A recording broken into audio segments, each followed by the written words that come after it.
Olá, boa tarde, tudo bem? Eu sou Chico Dub, curador e diretor do Festival Novas Frequências. Felicidade máxima com essa programação que se inicia agora, em parceria com o programa Amplify, que é um programa criado em 2018 pelo British Council, em parceria com o Festival Canadense Mutec e o Somerset House Studios, de Londres, e que está chegando agora no Brasil, finalmente, né, junto com Novas Frequências, o Festival Multiplicidade e o Amazônia Mapping de Manaus.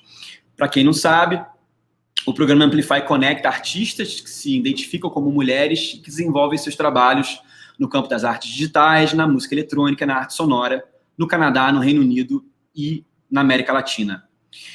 O Amplify está chegando no Brasil através de uma parceria com o Oi Futuro, e o objetivo do programa é promover o debate sobre equidade de gênero e oferecer recursos para o desenvolvimento de competências e carreiras, trocas entre pares e oportunidades para que as participantes, divulguem seus trabalhos em residências artísticas, eventos e festivais em diferentes países. Bom, o programa Amplify no Brasil está funcionando da seguinte forma. Nós desenvolvemos duplas, a gente tem, né, Biarritz e Glória, que vão estar conversando aqui com a gente, e Aun Helden e Aquay. A Biarritz e Aun Helden são brasileiras, a Glória é britânica, e a Aquay, né, a Tatiana Reumann, é uma argentina que mora em Berlim. Então, essas duplas de artistas se encontraram virtualmente para criar uma obra digital. Essas duas obras já podem ser assistidas na galeria virtual que está presente no nosso site, que é uma espécie de multiverso, com 20 trabalhos. Vocês podem assistir lá no www.novasfrequências.com. E, além dessa parte artística, a gente está desenvolvendo esse seminário que chama Pra Onde Agora. A gente vai dar start nessa programação justamente com essa fala entre a Biarritz e a Glória, que vai ser mediada pela Ana Lira, que também é uma artista da programação do festival, junto ao seu coletivo Chama. E depois a gente vai ter, às 17 horas, uma conversa entre o MINA, que é o Museu Imaginário de História Natural da Amazônia, junto com a Brisa Flow. Depois, às 18 horas, uma conversa entre a Aun Helden e a ENCO, chamada Poéticas Estéticas da Morte e Decomposição. E, finalmente, às 19 horas, a Mãe Wanda de Omulu, com uma fala que dá título, que na verdade que copia o título do festival, Pra Onde Agora. Antes de chamar nessas maravilhosas, ilustríssimas convidadas, eu queria agradecer, né, claro, agradecer ao programa Amplify, agradecer ao Oi Futuro, agradecer a Somerset House Studios em Londres, o Festival Mutec, a plataforma ArtLab de Buenos Aires, também da Argentina, o Instituto Nacional da Música, a Fundação Williams, Canada Council e, finalmente, não, falei todos. Vários agradecimentos. E, é claro, todo mundo que está participando desse seminário. Eu queria fazer uma pequena introdução sobre as participantes. Ana Lira é artista visual, fotógrafa, curadora, apresentadora de rádio, escritora e editora baseada em Recife. Ela é integrante do coletivo Eco, da Nacional Trovoa e do Carne, o coletivo de arte negra e indígena. Vamos lá. Biarritz é natural de Fortaleza, vive e trabalha em Recife. É uma artista transmídia que investiga a falsa questão da tecnicidade versus amadorismo, ciência versus magia, na criação de realidades a partir das interações entre o universo da internet, o mundo das imagens e os corpos não hegemônicos. Entende as infinitas linguagens a partir dessa interseção e suas criptografias como ferramentas de poder. Em seu trabalho remixa cultura pop, videoarte, política de memes, estéticas de videogame e poesia com as novas mídias. Finalmente, a Glória, que é uma artista britânica alternativa que explora o futurismo negro e a ficção científica por meio de música emotiva, tecnologia aliada à arte e performances intoxicantes. A autoproclamada alienígena tem uma abordagem não conformista, inspirando-se no mito ancestral e na ficção científica, desafiando a subrepresentação das mulheres negras neste espaço. Em 2021, ela lançou seu segundo EP, Metal, saudado como um lançamento essencial pelo Bandcamp, Pitchfork e OK Africa, que apresenta seu alter ego Glória 2.0. A artista expôs recentemente na The Real Gallery Lagos, na Somerset House versus Mutec, na Fact Magazine e na Fact Liverpool. Queria fazer esse anúncio de que essa fala vai ser feita em inglês, tá? Mas quando a gente for subir para o YouTube como arquivo, ela vai ganhar a legendagem em português, tá bom? É isso então, gente. Com vocês, Ana Lira, Biarritz e Glória. Obrigado.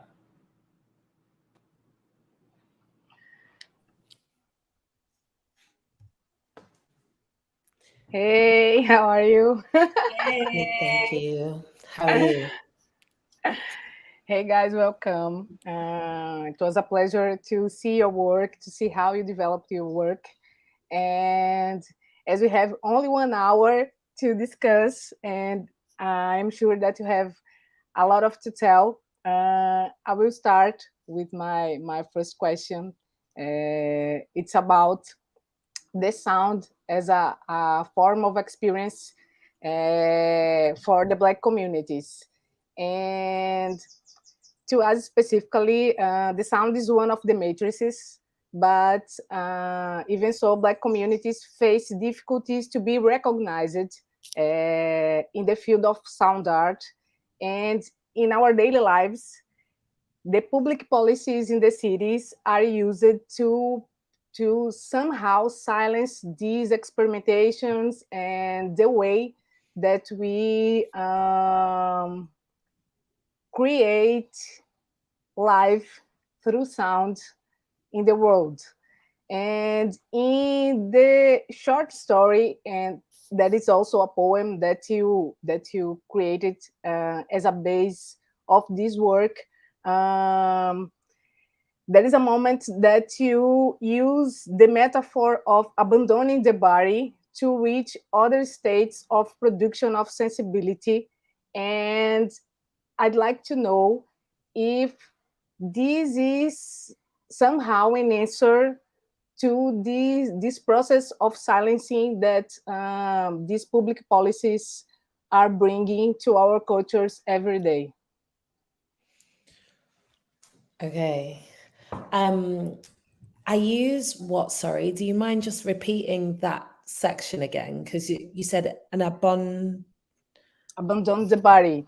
In the end of your work, you create somehow a metaphor of leaving this body, to enter into a digital so it's interesting state of because sensibilities. Yeah, for sure. The reason why I created this story was because I feel we've actually just had COP26, which was very much about the environment and looking at what the UK and the global north were going to do, as well as the global south, about these kind of inherent problems that we were having. But the majority of people I was seeing on TV were white. They weren't looking like me. I didn't see so much representation in the UK from the global south.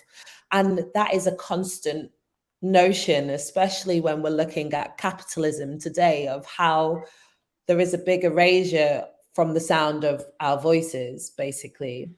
And this story is utopic, but it's also dystopic because it kind of filters into the same perpetual cycle that seems to be happening with capitalism. I used a number of Yoruba chants in there to be kind of saying, we need to keep today to save tomorrow. We really need to focus on today for tomorrow. And I wanted to leave it at the end with the Yoruba chant to make sure that it was seriously clear that people could hear that Black African voice, because it started with us, it's going to end with that. So just to kind of platform this kind of speech and this nuance that our voices need to be heard. But like you were saying about the censorship, it is happening, and this story didn't really it tried to push against it, but also it still followed the similar cycle of capitalism, which would make it dystopic at the same time. So, yeah. And you, Bia?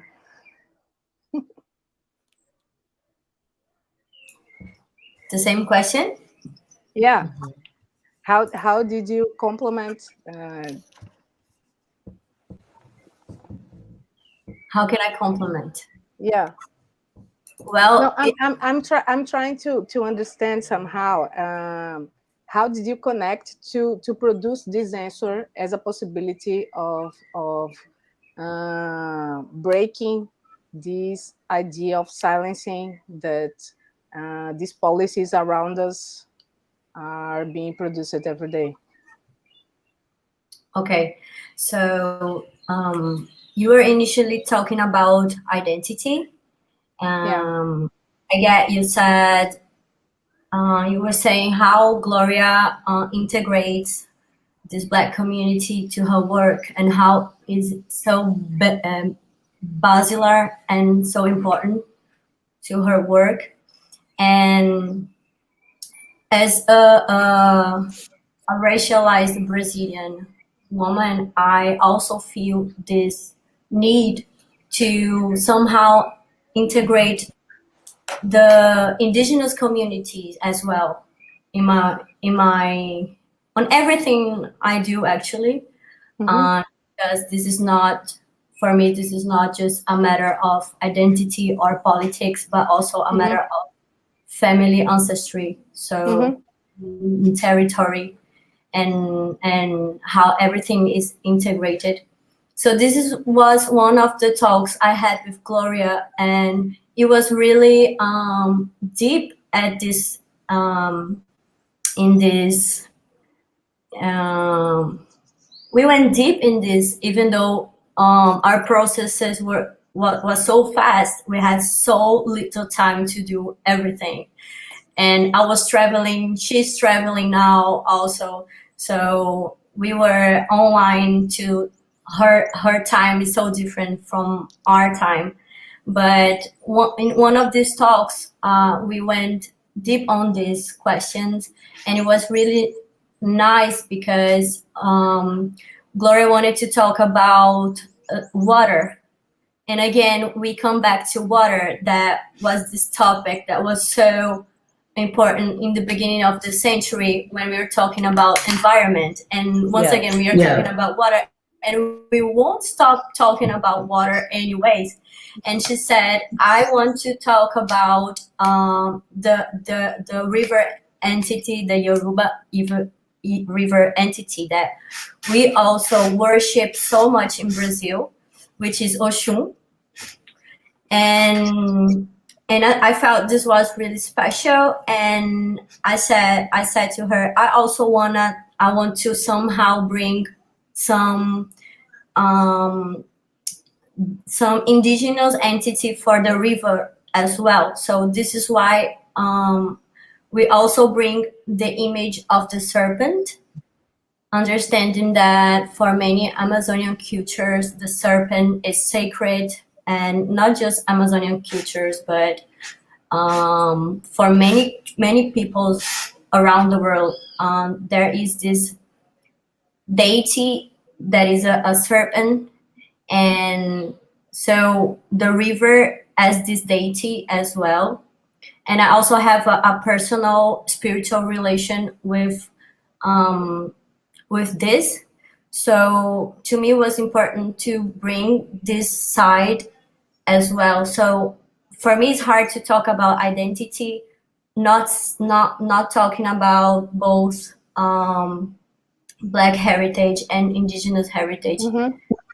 So this is why at some point it's not so clear, because we are not being literal sometimes, but it's there somehow.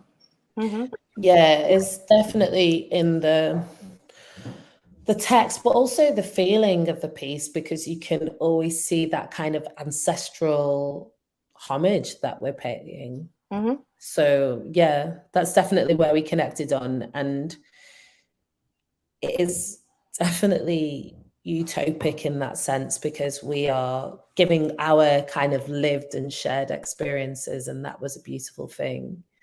But it becomes dystopic at the end, because we really want people to question, what do we do if this is actually our reality in 2050? Is a company able to erase us, or do we have the power to push against that and create change? We are having this conversation in English, and English is not my first language, is not Bia's first language, but even you being from UK, if we consider that our communities are not from the UK, it's not your first language. And so in terms of your work, and I'm using a metaphor of ancestral technologies that you are bringing to this piece specifically, what are the languages that you want to speak in order to express the basis of the discussions that you had together during this period of residency?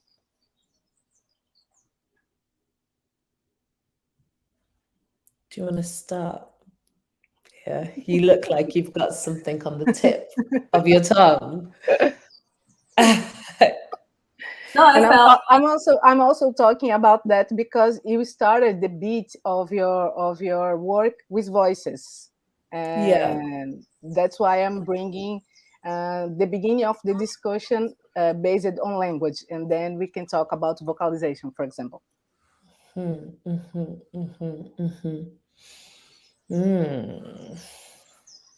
It's hard. It's hard to think, actually, because when I think time played a big part in how it was constructed, but sometimes the best things are made in an instant without thought. And we had to find a common ground.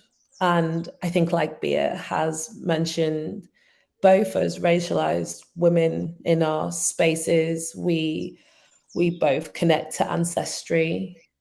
We speak different language, but we wanted to kind of represent the languages that we spoke of the ancestral, of Brazilian Portuguese, of the UK, of Yoruba, Nigerian. We wanted to muddle it all up and also talk about the computer language as well, which is code. This is something that I've tried to put in the text, like little kind of nuances to code, and the fact that in future, this might be controversial, but if we ever did upload ourselves to a digital consciousness, who we would class as God would change, because the person who created that world is a coder. So how do we speak in literal language about feelings and thoughts? Because the language actually involves a lot of sensorial pieces, but how do we speak in the literal as well about code, the computer, inputting data, and what that means for us? Because, a number of pieces of my work, I've been trying to think about this future ancestry. So learning from the ancestors that have been, the deities that are here, the ideals to create new ideas to move forward. And with this one, it felt like there was a literal stop to that. There was like no future ancestry. You handed over your being and your language and your communication to somebody else. So that's why it had that dystopic, but it started in a space of understanding, I think, trying to capture a similar tone from each other. What do you think, Bia? You're frozen. She gone. I can't speak for Bia, but I think that is what we were trying to do anyway. And, there was a number of back and forth conversations and like snapshot ideas that we had. And then when I started to write the piece, that needed to come under a really constructive and critiquing eye from Bia to make sure that like we were both really represented. And that's why in the piece there is all of our languages in there. It's important, yeah. I hope that answered your question. Yeah. Gloria, do you have storytelling as a background? I'm a songwriter, so I feel like storytelling just comes naturally into that. But I really love creating worlds for people to jump into and then decide how that world would run themselves. So the last piece that I did, and it's usually sci-fi, I wrote a piece about if Black if an African company was created to mine every Black person in the world's data, kind of similar to Google, what would that look like, and how would the Black data in the world start to be getting used? Would we face less discrimination through computers? Would we be able to get better loans? Would we be able to live life like everybody else? And I think it's like really interesting to think of the power of like collating Black data as well, and what that would mean to pharmaceutical, healthcare, what it would mean just to us generally, like writing our history and keeping an archive of who we are. So yeah, that was the last piece I wrote, and then this is the new piece. Yeah. Welcome, Bia. Hi.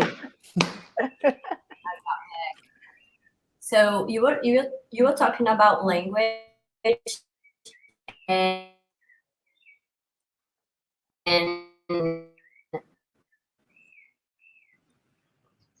did it stop? Right now, you Can you hear me? Yeah. Okay. So to me, translation is a very important topic, talking about technology and stuff. When we're talking about technology and stuff, we're talking about languages, so codes and all of that.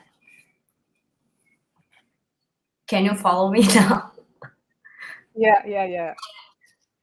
So we are always dealing with translation, whether with machine to machine, whether people to machine and person to person. We are always dealing with translations, and every translation is also a creation.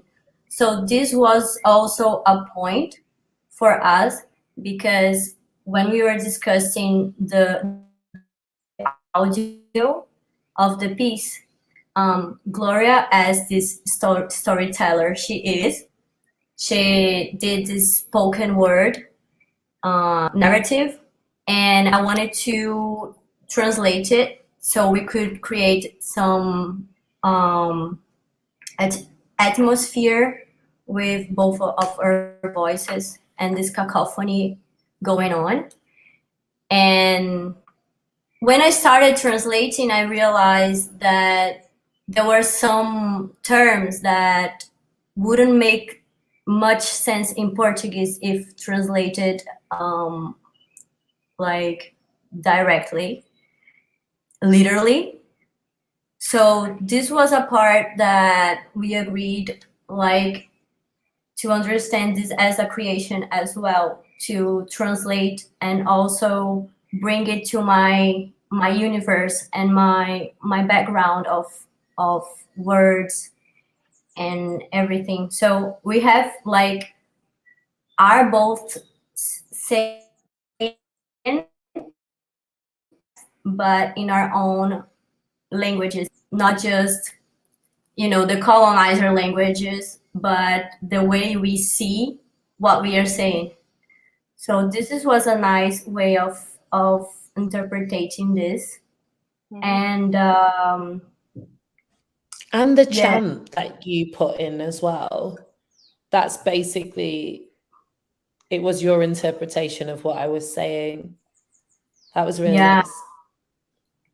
Yeah, you were talking about the industries and the addictions, capitalistic addictions, and we have our images associated to chains due to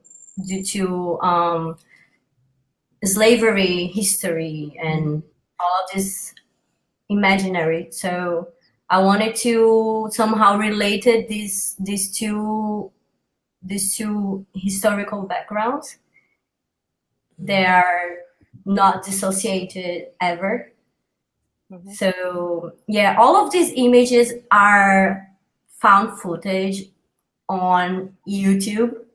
So it's crazy because we collected all these 3D images and they are free to use. So it was crazy to work with us because you also already had some work you had developed with Alpha Reds and Harriet, and they are great artists. Like, I'm really excited that we connected our works somehow, because I feel like I'm not really connected to this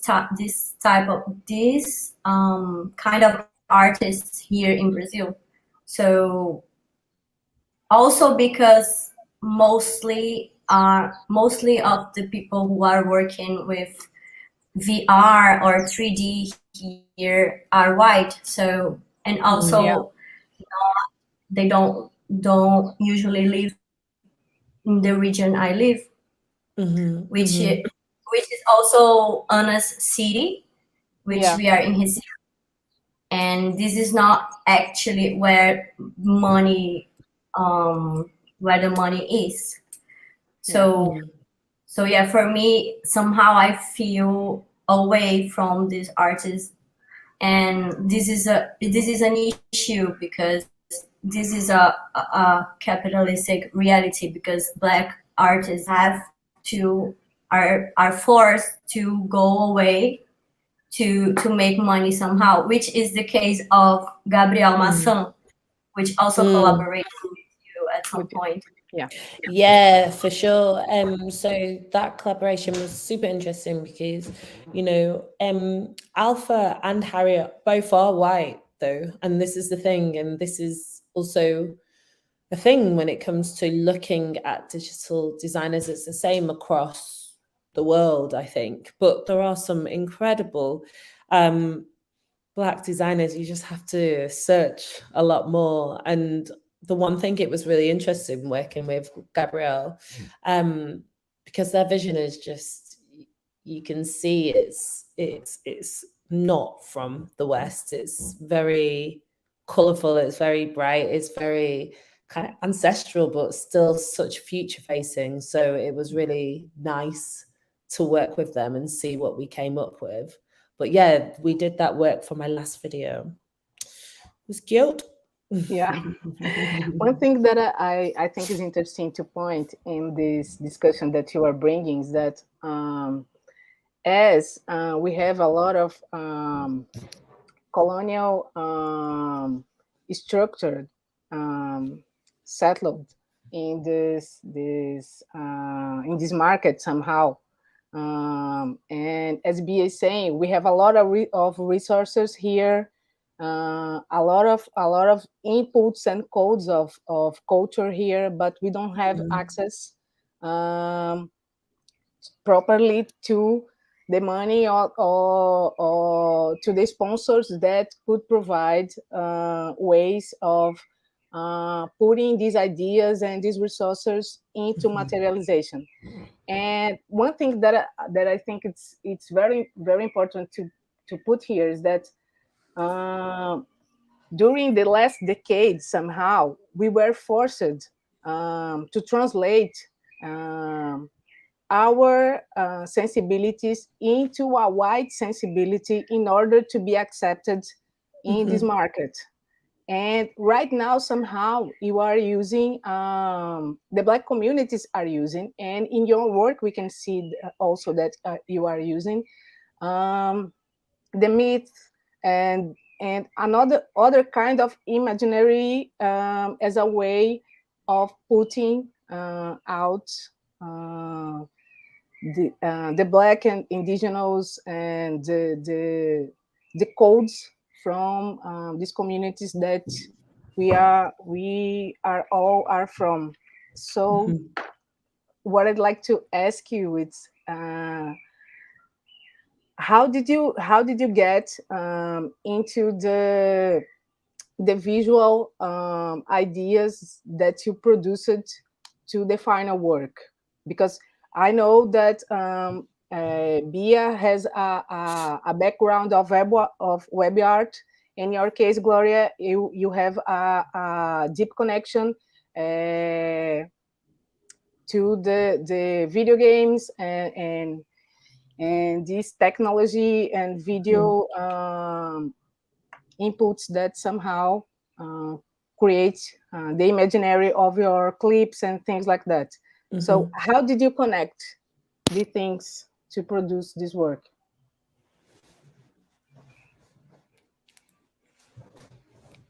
Yeah, and let's play the work too. Let's play because So nobody what's- wants. Yes. Okay. We can see it before. We can see Should it we before. see it now? Yeah. Yeah. And then we can talk about it after. Okay. Sounds good.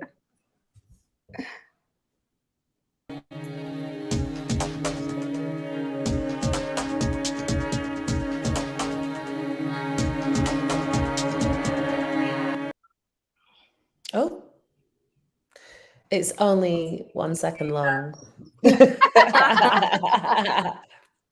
Actually, 5 Passa o seconds. resto. Passa o resto. Try again. We'll try again.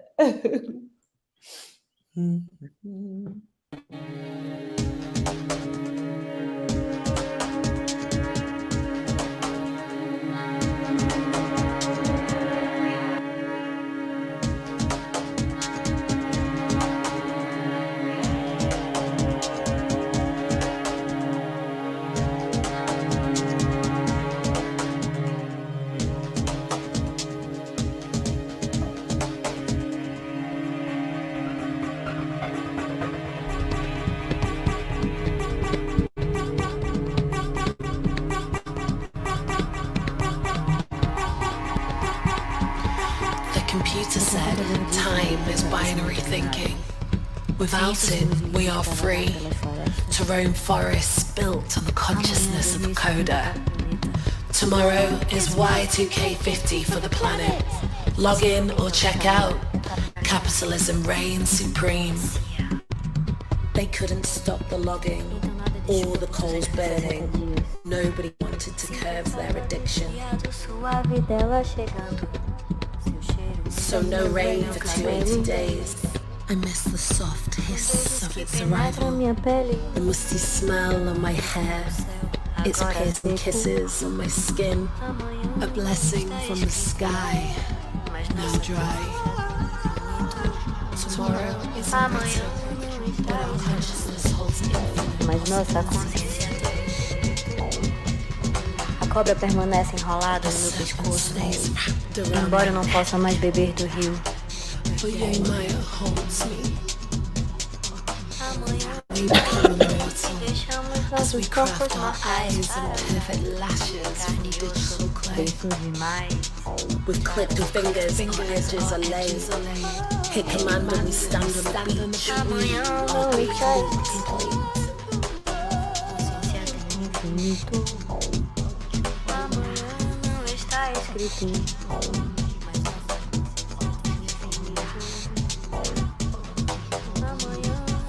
I'll miss the sand trickling through my fingers as stardust turns to grit. Para as vidas digitais. Each millisecond of my existence flickers in the reflections of ocean's water. Tomorrow is the day we leave our mortal bodies behind.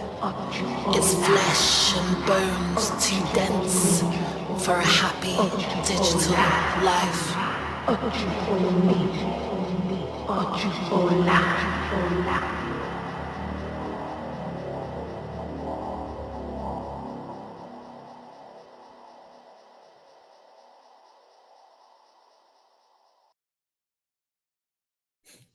Hey. So, Ana, are you back? Hey, I'm back. I wanted to talk a bit about the title.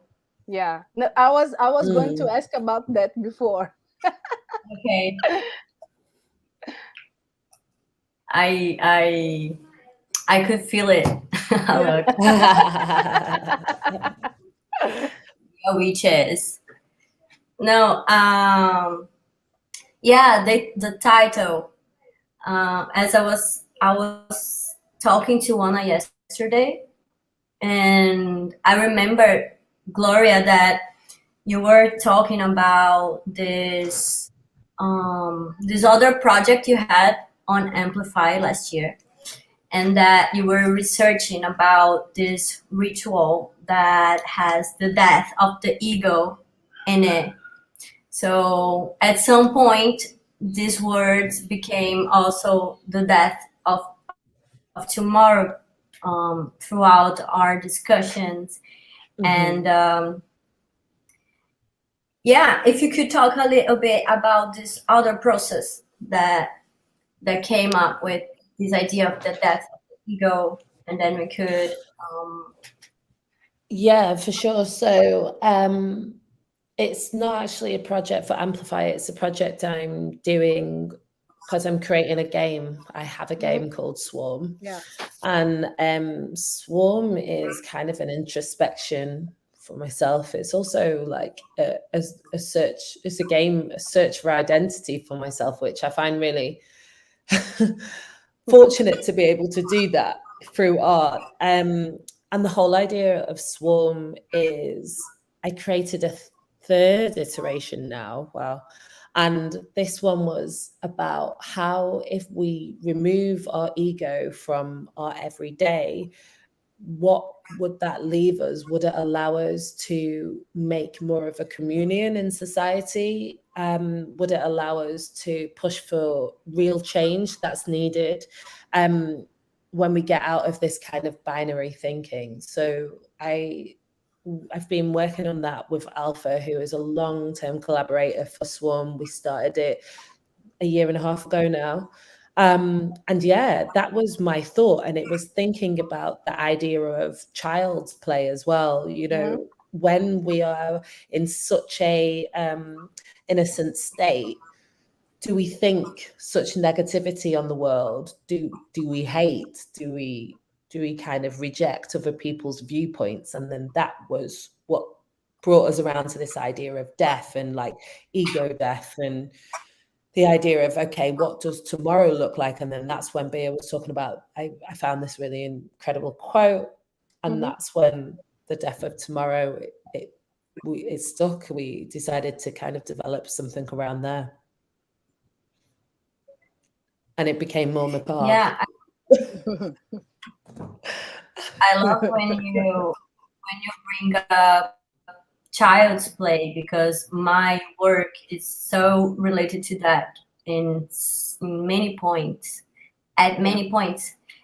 And also when we were talking about our voices and how my voice sounds so childlike, I told you my voice sounds so childlike, and you were like, yeah, sounds like a lullaby. And I say, yeah, a lullaby makes so much sense. It makes so much sense because we are putting these bodies to sleep somehow, and as their conscious goes somewhere else, their consciousness goes somewhere else. And I was like, yeah, to me this is so important to think. Well, when you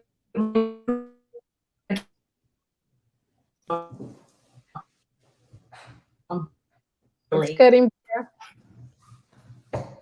Say that again. Say that again, please. I'm sorry. Say it again. When you develop a game, you're literally thinking on gamification, and you're literally thinking on playing.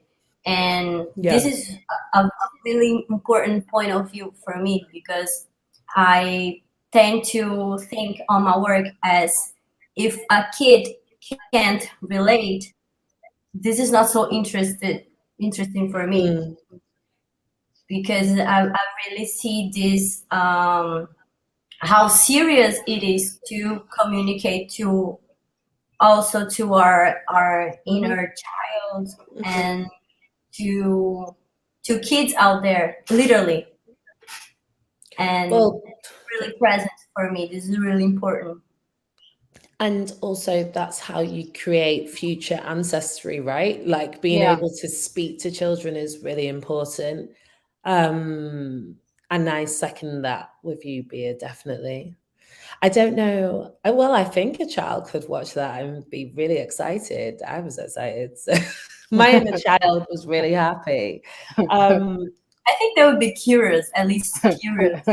Yeah, they'll be like, what? Why is there a snake floating there? On top On of the top? cosmic space. Why? Yeah. Why are they all in this cosmic space? Exactly. So yeah. At least this I was curiosity. wondering, B, I was wondering here because when we met, one of the things that you told me is that you were based in Recife, but you were all the time working with people outside Recife due to the characteristics of the web art that you use it to develop. And right now you are using this experience as a way of connecting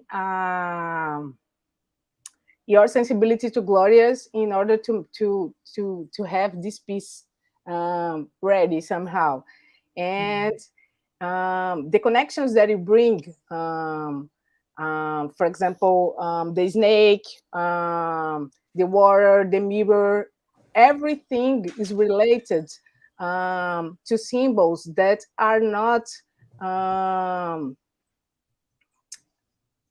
the correct word is not present, but are symbols that can go to a place, from a place to another, and we would have somehow connections to it. We have a universe here in Brazil that connects to the idea of the mirrors. We have an imaginary that connects to the idea of the snake. And if you use this in your work, and Gloria used that in her work, you are able to somehow bring these connections together. And if someone sees that in Africa or in Asia, they are going to connect in a way of adding things also to this imaginary. And is there anything that you developed in this residency that is not on the clip that somehow are going to be interesting to your personal works in the future or in the present that you want to build for the future? Yeah, always questioning the concept of time. Important. Well, yeah, I developed an outfit because it was always an ideal for me, this idea of working with full chroma key and chroma key studios. And since this is not exactly available for me, I've always worked with chroma key with what I had. So this is why I put my hair blue this time to match the outfit. And since my whole body is in one color, I can play with it. And yeah, I interpret this as playing with my body and playing with my voice also. So you see, I'm a visual artist. So when I use my body or when I use my voice, I'm literally playing with this. So because I don't use my voice to for a musical career. So to me, I'm experimenting these languages. Like as I say, I'm cracking them also at some point, or hacking them. And but Gloria can talk more about this this voice work, I guess, because we come from different backgrounds. Yeah, Obviously, but at some point we want to experiment these other languages, these other codes, and these other universes that we are not supposed to at some point. And so yeah, I developed this outfit that I want to use it many times as possible. but I also want to think on this imaginary in a deeper way. So when we are talking about mirrors, this is a research that is going on for a while for me. So I've been working on the idea of mirror because of its relation to the virtual, and as we understand the virtual not opposed to the real, and we start to think on that conceptually.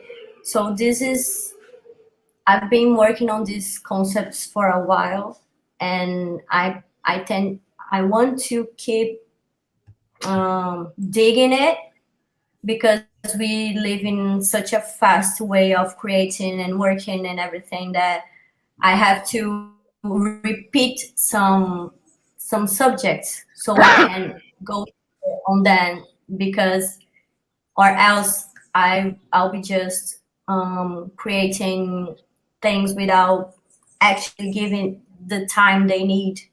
So I keep working on the same topic for like months or years, and that's pretty much it.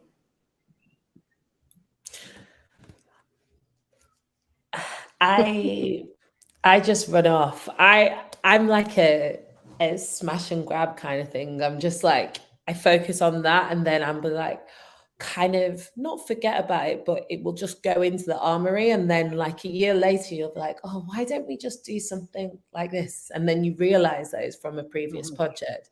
Like, one thing that I definitely am gonna take from this project is the really connectivity between Indigenous and Yoruba and West African people, and that kind of ancestral practice that was happening was so beautiful to hear from Bia, to really link to what was happening in Africa as well, in West and Central Africa. You know, when we were talking about the mirrors in the water came up from Bia, and then I had these references from, I was looking at kind of trip reports for my previous project about like Iboga, which is a really known plant in West and Central Africa, for these kind of enlightenment rituals. And I think having that connectivity, because in Iboga they do a mirror ceremony as well, when you're looking at yourself and you're looking at kind of the different parts of yourself. And I just found it so beautiful that these kind of languages just continue to connect on the underground of the world, basically, you know, through nature and through the plants that we're taking. So I feel like finding out a lot more about Brazil and its indigenous culture is something I'm 100% going to take away. And also I really loved Bia's editing style. It was sick. I think like taking taking like found footage and already existing footage, because what Bia was saying was completely right.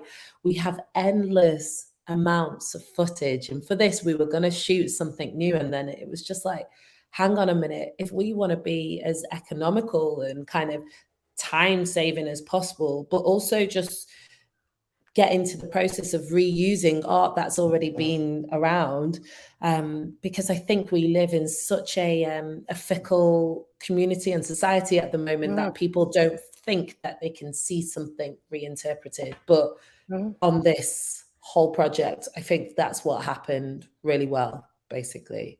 So reinterpreting is something I'll also take on.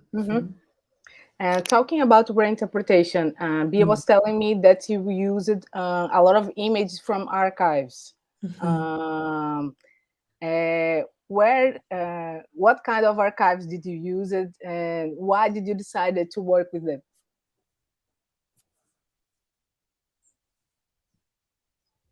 That was for you. For me? Well, I thought it was for you. I was like, okay, so the images are from... Yeah, the game from Swarm. Yeah, so the images are from Swarm, and, you know, over the last year and a half, we've got a very big archive of me doing crazy stuff to the camera, and like Alfred trying to interpret that through code and, you know, this kind of digital language that we were trying to do across waters, because Alpha is actually based in Japan. So there's so much stuff, and there's a lot of like motion capture in there, volumetric capture. There's a lot of digital data basically. And because Swarm is on its 3rd iteration now, soon to be 4th, there's just an archive of what I class as a lot of Black digitalism. So it was like, we need to use it, really. It's there, it's ready. So yeah. And it is a practice for you both to use archives as a material for developing new work. Bia also use everything that she finds in the internet as I think it's important. Yeah, and also I run a collective called Nine Nights, and the whole idea of Nine Nights is to create a future archive of Black alternative music and art. And archiving is, even though I don't know much about it, I just do it. I think it's so important, and it's so important to keep bringing these images and pictures and videos back to the forefront. We've just opened an exhibition in London, which has a lot of the archive from what we filmed over a year ago. And it's just shown in completely different lights, but new audiences are be able to attach onto that and understand the concept. And, you know, you don't have to have loads of money to be able to do these things. It's just more about finding the archive and working with it and creating something beautiful like Bia knows how to do. One other thing that I was seeing in your project is that you added some images that creates a very nice images of your bodies inside of the scene. And we were talking also, Gloria, that we are impressed by your performance. When we see our clips, we are kind of, oh my God, there is a lot of presence. You are so strong as a performer during your presentations. And one thing that I'd like to ask is for you both, how do you prepare your body to play these characters that you do in your works, and specifically in this work? Do you want to go, Bia? Bia, are you here? Are you free? I'll start while she comes back. So for me, a lot of the movement that I kind of embody is, I always feel like breaking myself, because I feel like my body is a vessel, but it's also quite alien to me and a lot of other people around them. Nobody knows where to put it.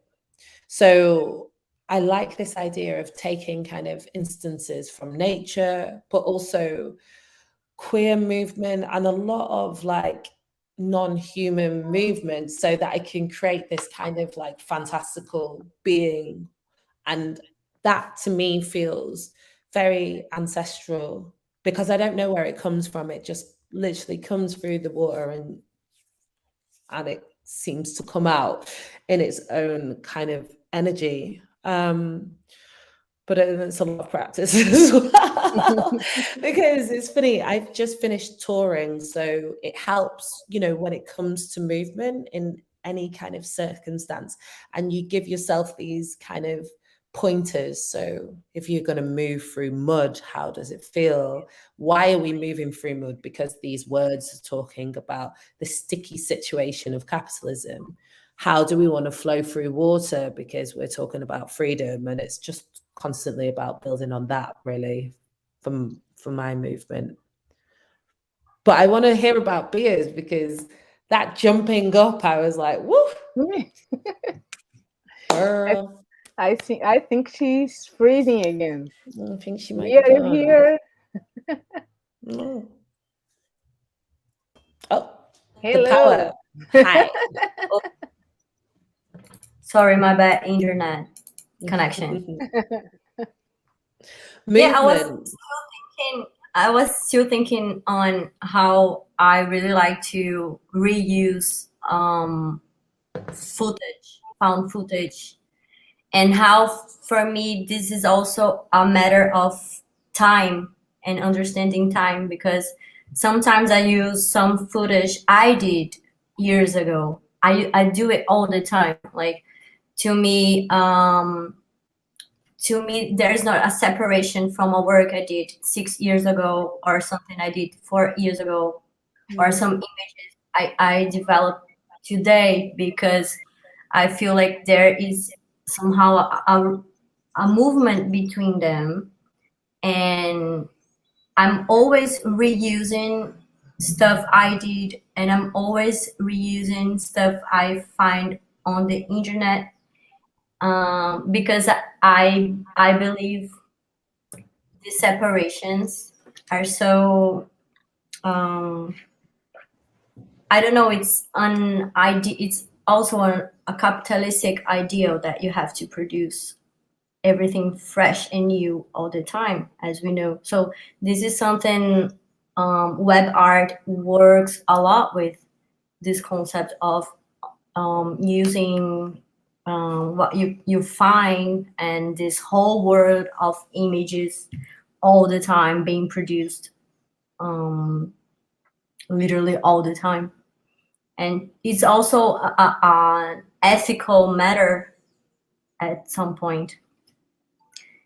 And you were talking about movements. Okay. So The jumping. We want to know about the jumping. floor dive. Yeah. Yeah. When I was shooting that day, some friends came in mind. Some works from friends came right away for me, which was Amelja, and which she's a performer, and also he's an actor actually. He identifies as both, so he's a performer. And also the work of Larissa Machada, which is right here, so it's every day on my imaginary.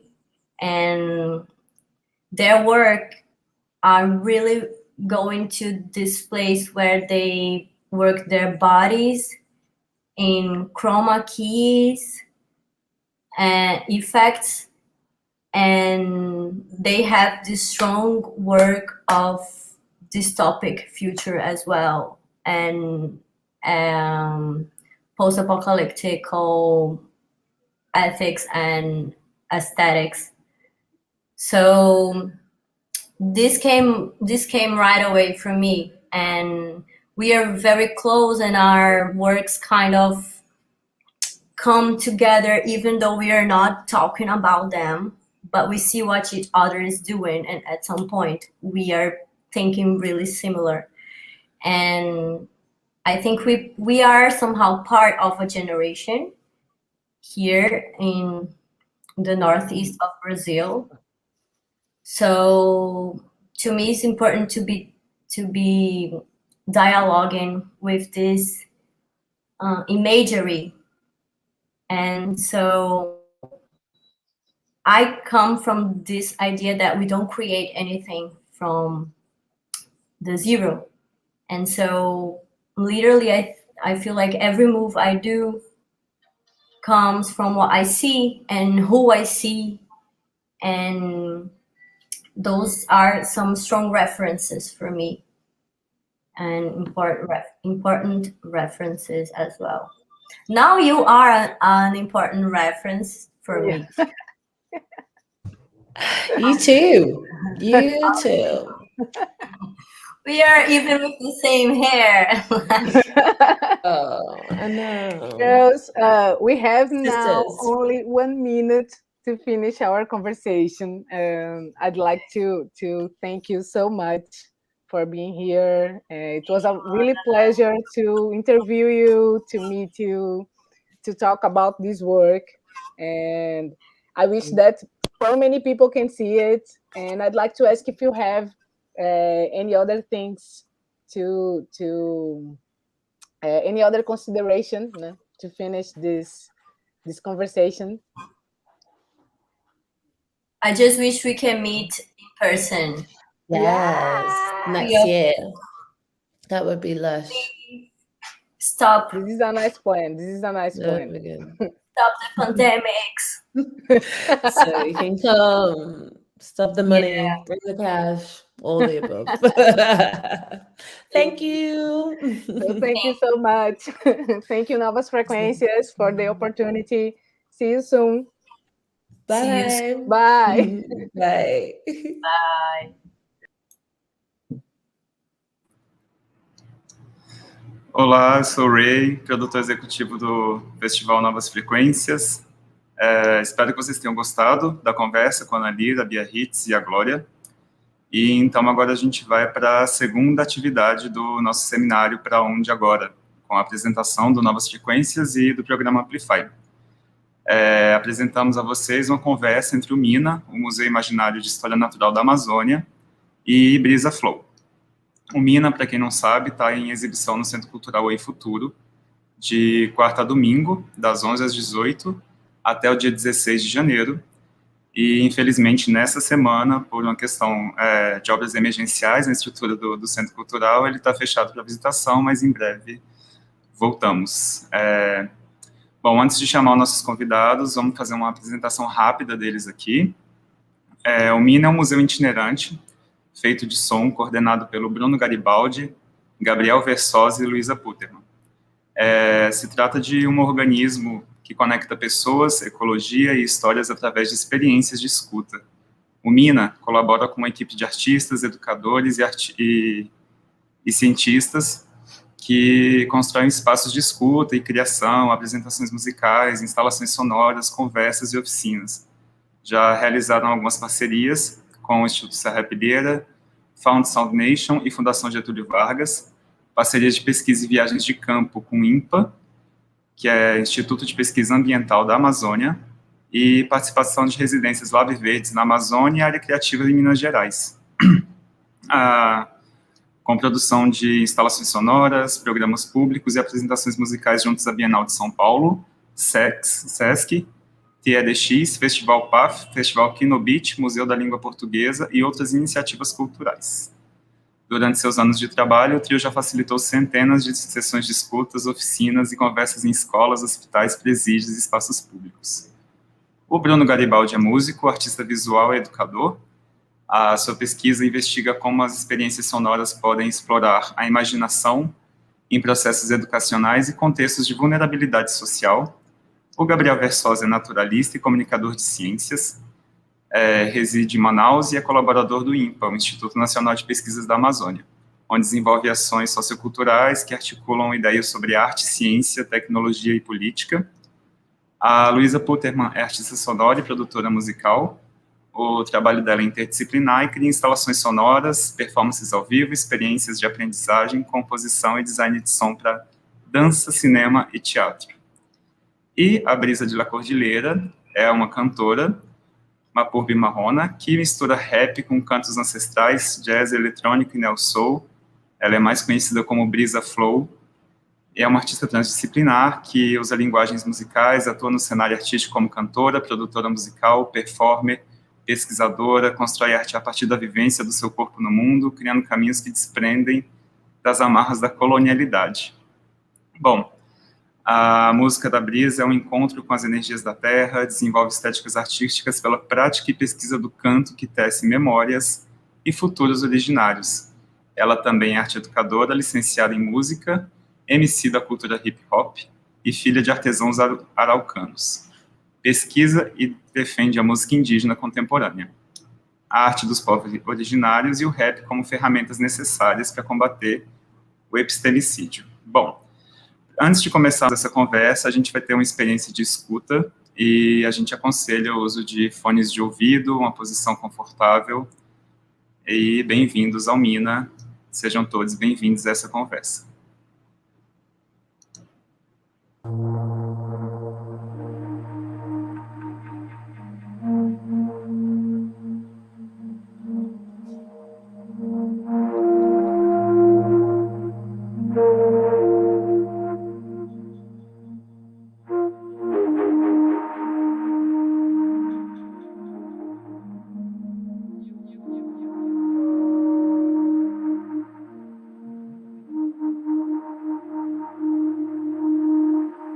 Está ouvindo?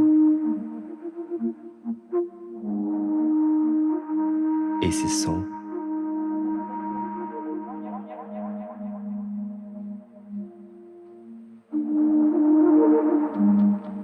é uma das nossas maiores invenções.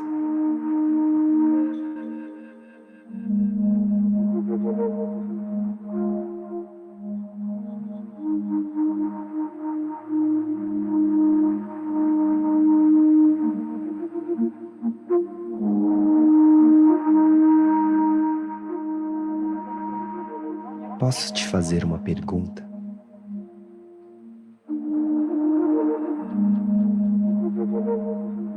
O que você imagina quando eu digo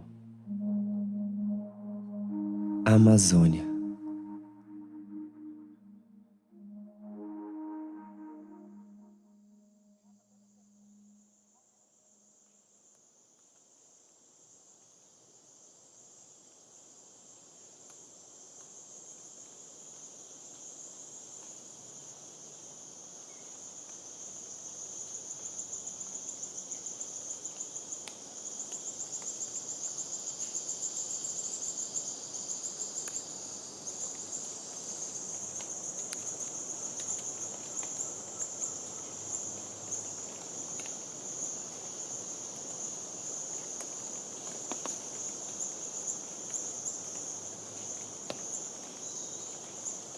Bem-vindos ao Museu na Floresta. Fiquem atentos a tudo que se move, canta, cheira, ilumina e observe a vida acontecendo.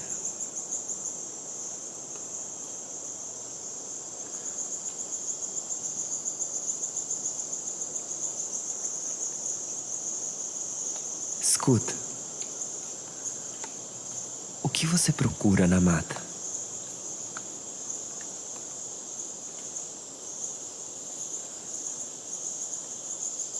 Lembre que entre uma partícula qualquer e a imensidão da sua mente existe um universo de conhecimento.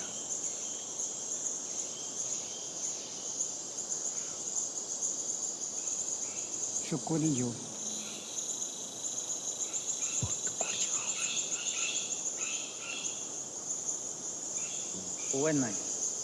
Leopardos, pai deles, Araracarité, Urawa. Mucuri, capitão da mata, Nene. Onama. Lipalgos, vociferança, Onheman. piado, Nene Manaque. mãe dele, Rabu, Poché. Osamo. Pareola, e Menelope, Jejuá, Ramon, Makuaza. Muapuino, Upazi. Manakel Kadari Pazi. Totori. periquito, açaí, Patawa. Açaí. Sara, Açaí do mato. Ararauá, Açaí do Iapó. Seriqueira, Manak. Capagua, Bacaba. Rocó, Évia, Brasiliensis, Arumã, Haro. Seriqueira, Wadepite. Pio. Tatara. Mahigamo. Ate. Manaque, Nempo, Pezi, Nempo Nama, Uwe. Umawari, Kapazu. Takara Dahio. Waki. Ichi. Xirachípia, periola, Maya Hui, Nimawai, Umbizu, leopardo, Waiawa, seriqueira, guariba, Ohi. Baiga ohi. jaguatirica, Évia brasiliensis, Arumã,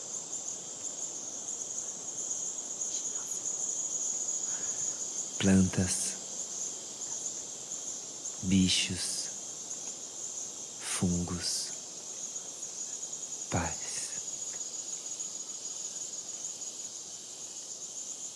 Estamos na maior sala de botânica do mundo.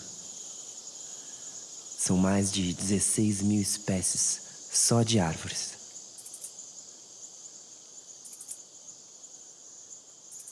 Samaúma.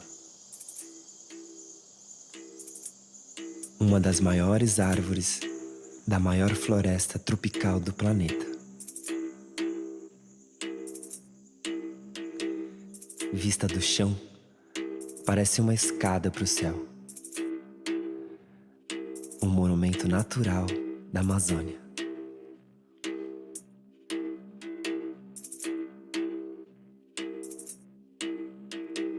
Samaúma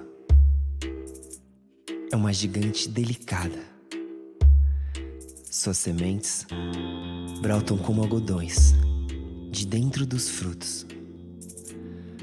Quando o vento sopra, ele cuida de espalhar as sementes voadoras por toda a floresta.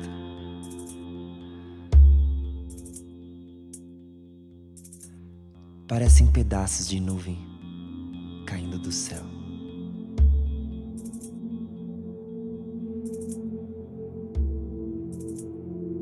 Sua copa é tão grandiosa que chega a abrigar um pequeno ecossistema. Bromélias, pássaros, insetos.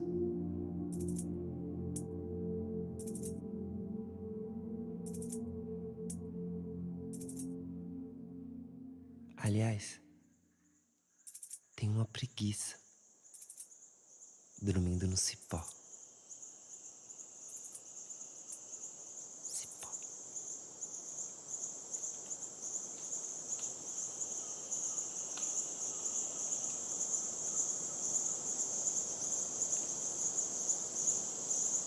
Chegue mais perto. Agora encoste o seu ouvido nas suas raízes.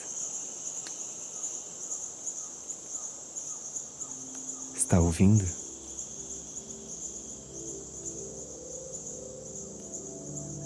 A seiva bruta pulsar.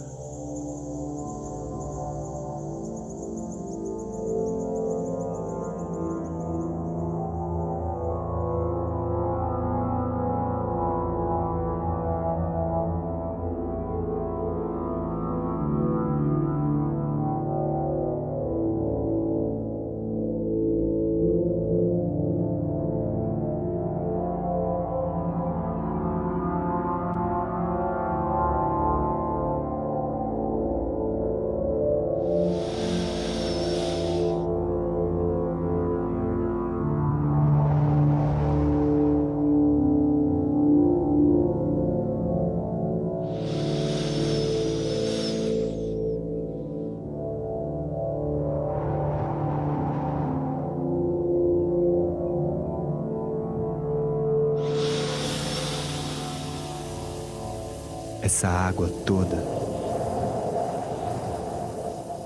transpira por todos os seus poros.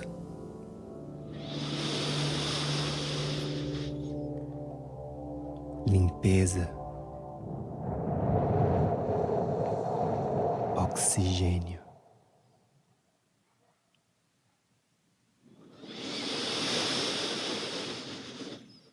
E vida.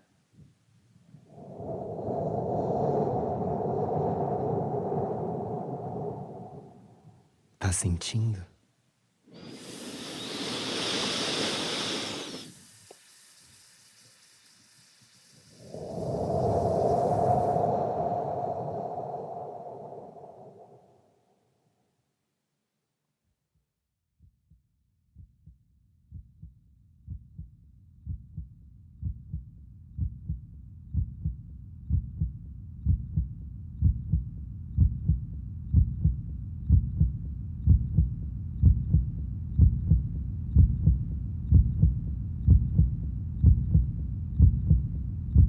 Aqui dentro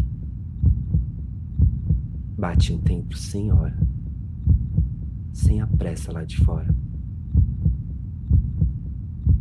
Nesse mundo, uma vida só prospera quando tudo ao seu redor prospera. É a lei da natureza. A vida é ritmo, e percebida em pausas, estações ou eras. Falar do tempo é falar sobre nós mesmos. Aí eu te pergunto, se você pudesse prever o futuro, o que você faria com o tempo que te resta? Pense bem. O tempo tá passando.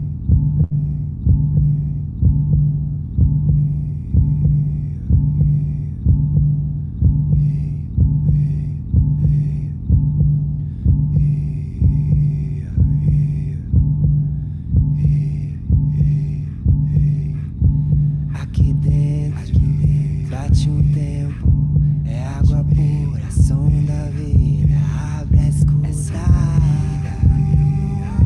É água nemoa, aqui dentro bate um tempo, é água pura, som da vida, abre a escuta.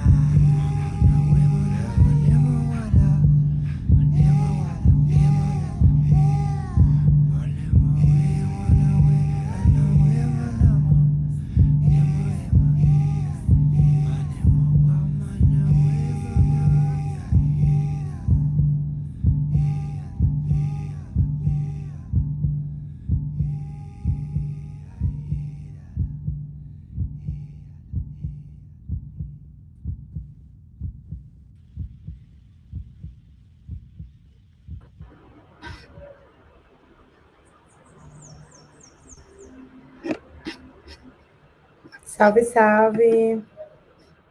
Olá. Nossa, gente, eu sempre fico meio tímida depois Fala o de quê, né? ouvir. É, exatamente.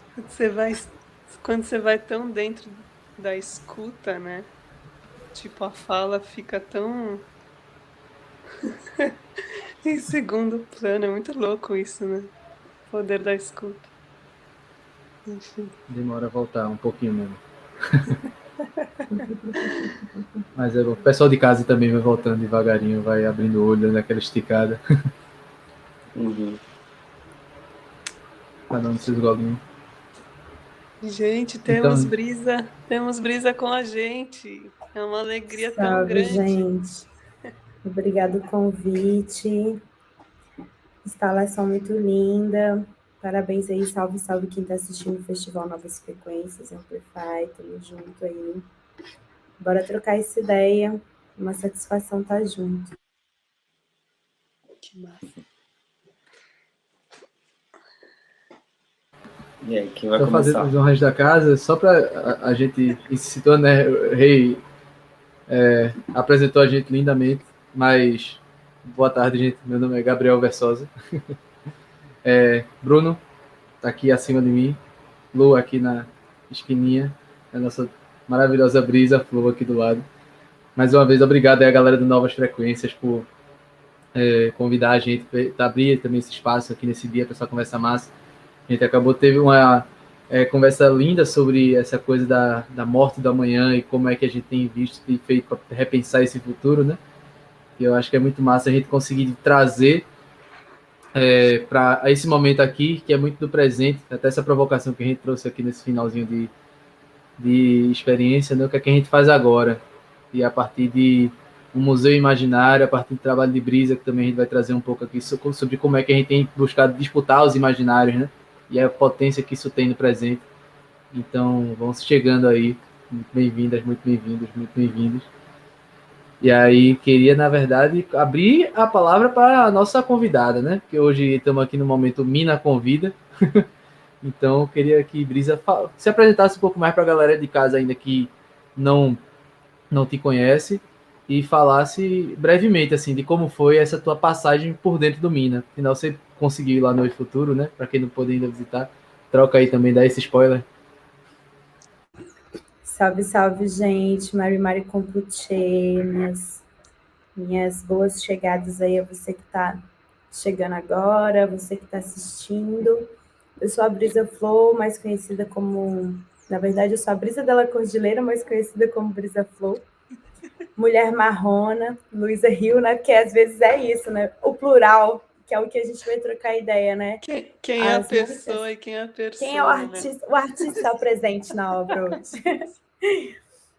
Então, justamente por ser uma mulher do rap, ao mesmo tempo ser uma mulher marrona, né? A Brisa Della Cordilheira, que é esse corpo aqui originário, caminhante, mulher marrona, e a Brisa Flow, que é essa pessoa que cresceu no meio urbano e se aproximou do rap como uma ferramenta de aquilombamento urbano, né? Nesse contexto que a gente vive de cidade, que ainda assim é floresta, e que, como a gente tem falado muito, né, a floresta embaixo do concreto, assim como a gente tem um imaginário muito distorcido, às vezes, desse conceito natureza criado, que a gente pensa que a floresta não está aqui, que a cidade está algo separado, isso é proposital, né, para a gente achar que não somos parte de um todo, né, e da própria floresta. E para mim é uma satisfação estar aqui com vocês, eu pude ouvir, né, a instalação, ouvir e sentir a instalação, e foi muito massa, a gente já trocou uma ideia antes, e hoje a gente vai trocar essa ideia aqui mais, de uma forma mais tecida, assim, acho que também com o pessoal aí jogando as ideias aí no chat, no YouTube, justamente sobre esse plural, né? Porque eu sou uma originária que nunca fui eu sou uma mulher marrona que nunca fui na Amazônia, né? Mesmo sendo originária, a gente pensa, a ficção, né, colonial do que é o índio, ela está muito ligada ainda à ficção colonial da Amazônia. Então, quando as pessoas olham para mim, e eu falo que eu nunca fui na Amazônia, não, infelizmente, né, porque quero muito ir, e que não conheço a Amazônia, as pessoas ficam, então, mas você não é índia, porque na lógica colonial, o pouco que resta de floresta protegida, que ainda é ameaçada, é a Amazônia. Então, a gente tem a ficção também que a Amazônia é só floresta, né? Então, acho que foi massa ver a instalação, assim, ouvir essas diferenças, né? E, ao mesmo tempo, sentir também que sai desse lugar humano, né? Que o próprio som, a gente tem uma mania de humanizar tudo, né? O próprio som é uma forma que a gente humaniza a arte, a música, como se fosse algo humano, sendo que, na verdade, a arte, o som, a música são expressões dos seres em relação com a terra e da própria terra, né? A gente tem música nas árvores, a gente tem música nas águas, a gente tem música nos passarinhos, nas formigas, como tem na instalação, e por aí vai.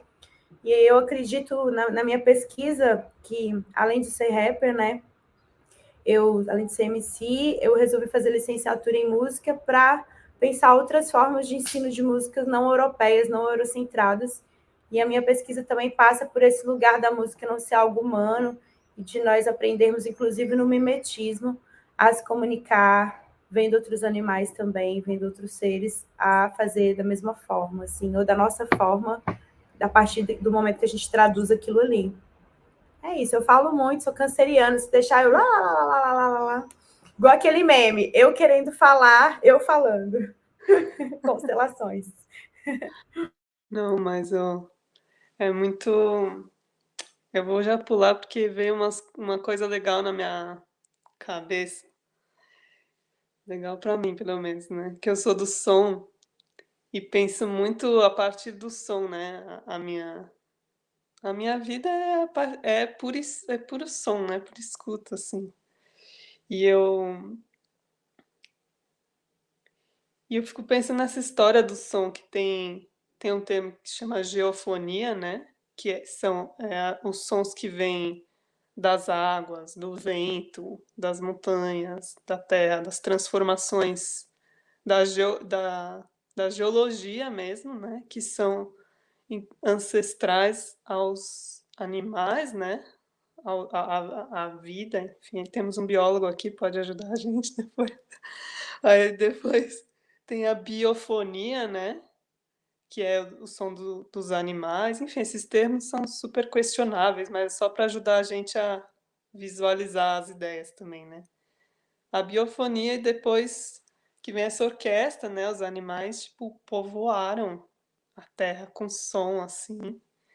E aí veio a paisagem sonora e a antropofonia, né? E aí veio a música.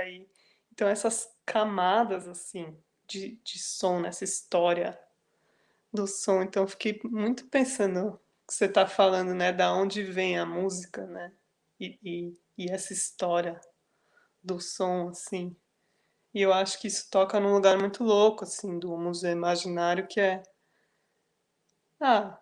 essa ativação da imaginação pela escuta mesmo, né? Enfim, só para também contribuir aí com essa parte do som na Terra que você falou, me levou para esse lugar, assim. É muito doido porque quando trazendo também a proposta do museu, né?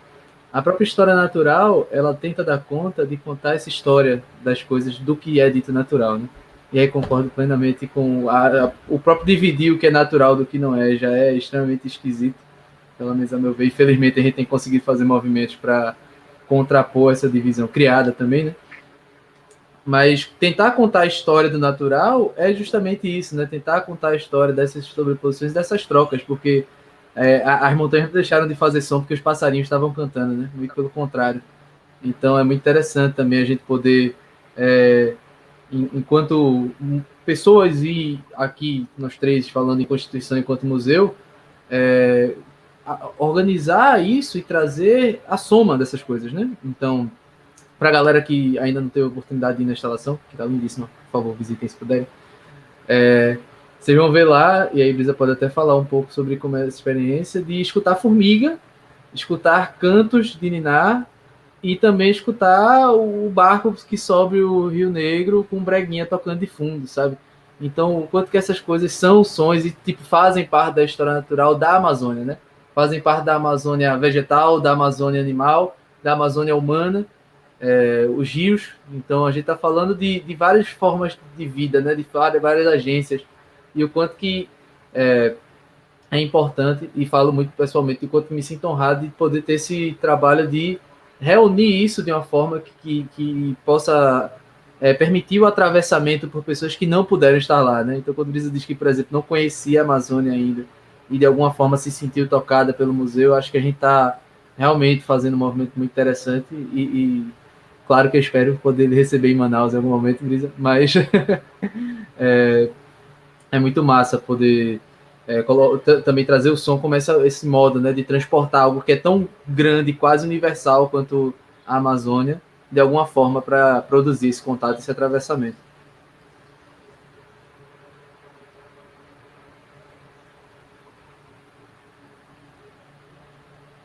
E aí eu vou pedir para o nosso queridíssimo Bruno aqui, que está quietinho aí, ficando meio no Miguel. Eu ia falar, e aí, Bruno? Eu pensei que você ia entrar...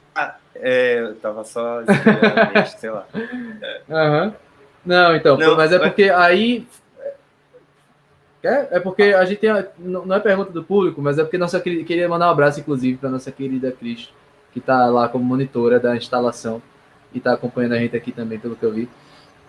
E aí, uma das principais coisas que a galera estava mandando mensagem, perguntando, era sobre a captação, né, dos sons, das gravações. Então, eu queria, na verdade, jogar aqui essa bola no alto e pedir você comentar, porque você estava nesse processo, né, de como é que foi fazer essa expedição sonora para coletar esses sons e trazer isso para cá. E aí, para a gente trazer um pouco esse lugar também do quanto que é potente a gente não só captar e expor os sons, né, mas criar junto com a natureza. Afinal, as nossas exposições não são só simples música ambiente, né? Não é sonzinho de floresta. Tem uma criação em cima disso. Aí eu queria que falasse um pouquinho mais sobre isso pra gente.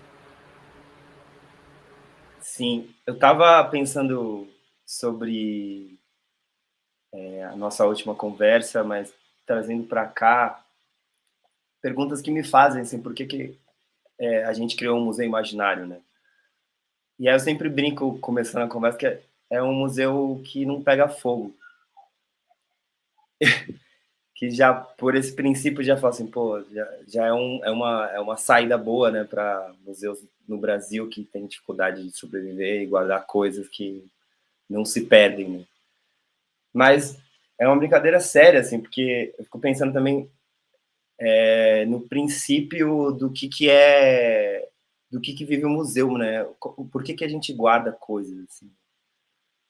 Por que a gente tem essa mania humana de colecionar, sabe? E aí, enfim, a gente pensa que pode ser uma forma de organizar o conhecimento, né? De se alimentar de um repertório para poder se comunicar e trocar. Mas eu fico pensando também na nossa materialidade, que é o som, né? O som e a palavra, né? Eu fico pensando, né? A gente trocou até essa ideia na última conversa, que era tanto a gente quanto a Brisa, a gente trabalha com palavra, né? E o quanto cada palavra dessa é um universo e a gente precisa delas para saber se guiar, assim, né? E eu tava pensando outro dia, eu tava falando em outra live que eu tava participando, e que era provocada por uma pergunta de uma criança de 9 anos, que a pergunta era: como faz para aprender o som? E a gente ficou matutando, né, como é que se faz para aprender o som e tal. Aí uma das pessoas da live disse para mim: cara, eu fiquei pensando sobre essa pergunta e eu fiquei pensando a saudade que eu tenho de tentar lembrar da voz do meu pai, que já faleceu. E eu não sei mais como que era a voz dele, assim, porque se perdeu, né? E eu fiquei pensando, cara, guardar uma coisa que talvez a gente sabe que vai perder, tipo, é uma situação muito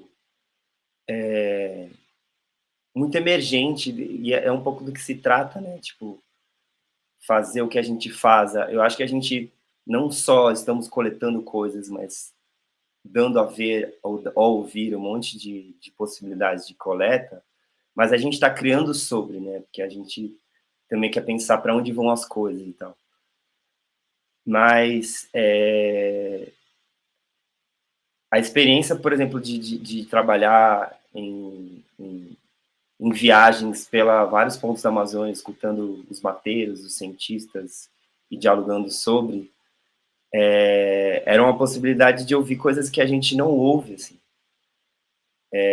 Porque se eu pensar, não, é uma autoridade invisível, ela é muito, ela escapa a nós todos, mas é mais sobre você ter mais atenção sobre o mundo, sobre o que é vivo, e sem segregação e hierarquia, né, de o que é mais importante, porque você começa a se dar conta que, cara, tipo, uma floresta de noite, por exemplo, tipo, cigarras são as maiores estrelas daquela noite, que cantam lindamente, e que a gente precisa, tipo, tá muito atento do que tá rolando no nosso entorno, assim.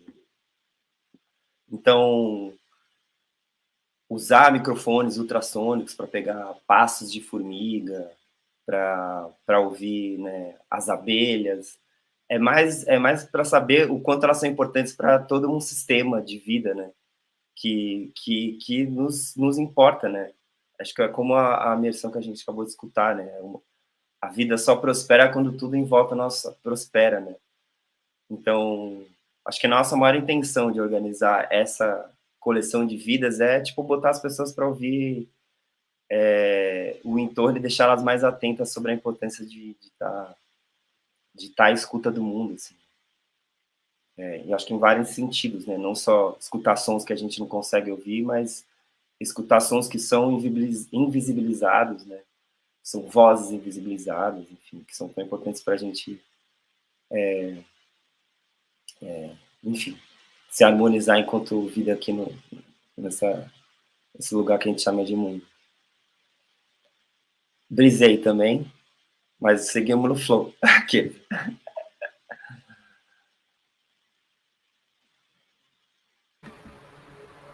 Já que você deu a deixa com essa piada de péssimo gosto, né? E aí... eu queria, na verdade, perguntar então aqui, ia chamar a nossa convidada aqui para o papo, porque quando a gente fala sobre essa questão de palavra, a gente fala de imaginário, a gente fala de preservação, a gente também tem que falar sobre as vozes de quem faz isso. Eu estava vendo mais cedo um evento que estavam divulgando aqui sobre as soluções para a Amazônia. eu fiquei me perguntando o quanto que a gente precisa de soluções para a Amazônia, uma vez que a Amazônia já é solução para ela mesma e para o mundo há tanto tempo, né? A gente precisa de soluções para outras coisas. E aí, Brisa estava falando sobre essa questão de, tipo, por ser indígena, as pessoas automaticamente associarem com a Amazônia e essa cultura, né, das comunidades indígenas como caseiros do planeta, em que realmente tem como função proteger e resolver os problemas que a gente criou, né, enquanto comunidade ocidental. Então, queria levantar aqui, porque uma das coisas que a gente tem tentado também trazer junto com o museu, como você mesmo apontou, é essa pluralidade, né, de existências que existem dentro da floresta. E uma delas é a dimensão humana, mas não só. E mesmo a dimensão humana, ela é humana, ela não é outra coisa por ser indígena, né? Então, eu queria também que tu comentasse um pouco sobre como é que, dentro do teu trabalho também com o rap, e a gente tem tentado fazer isso a partir do museu, como é que a gente disputa esse imaginário das possibilidades de outras existências humanas, né?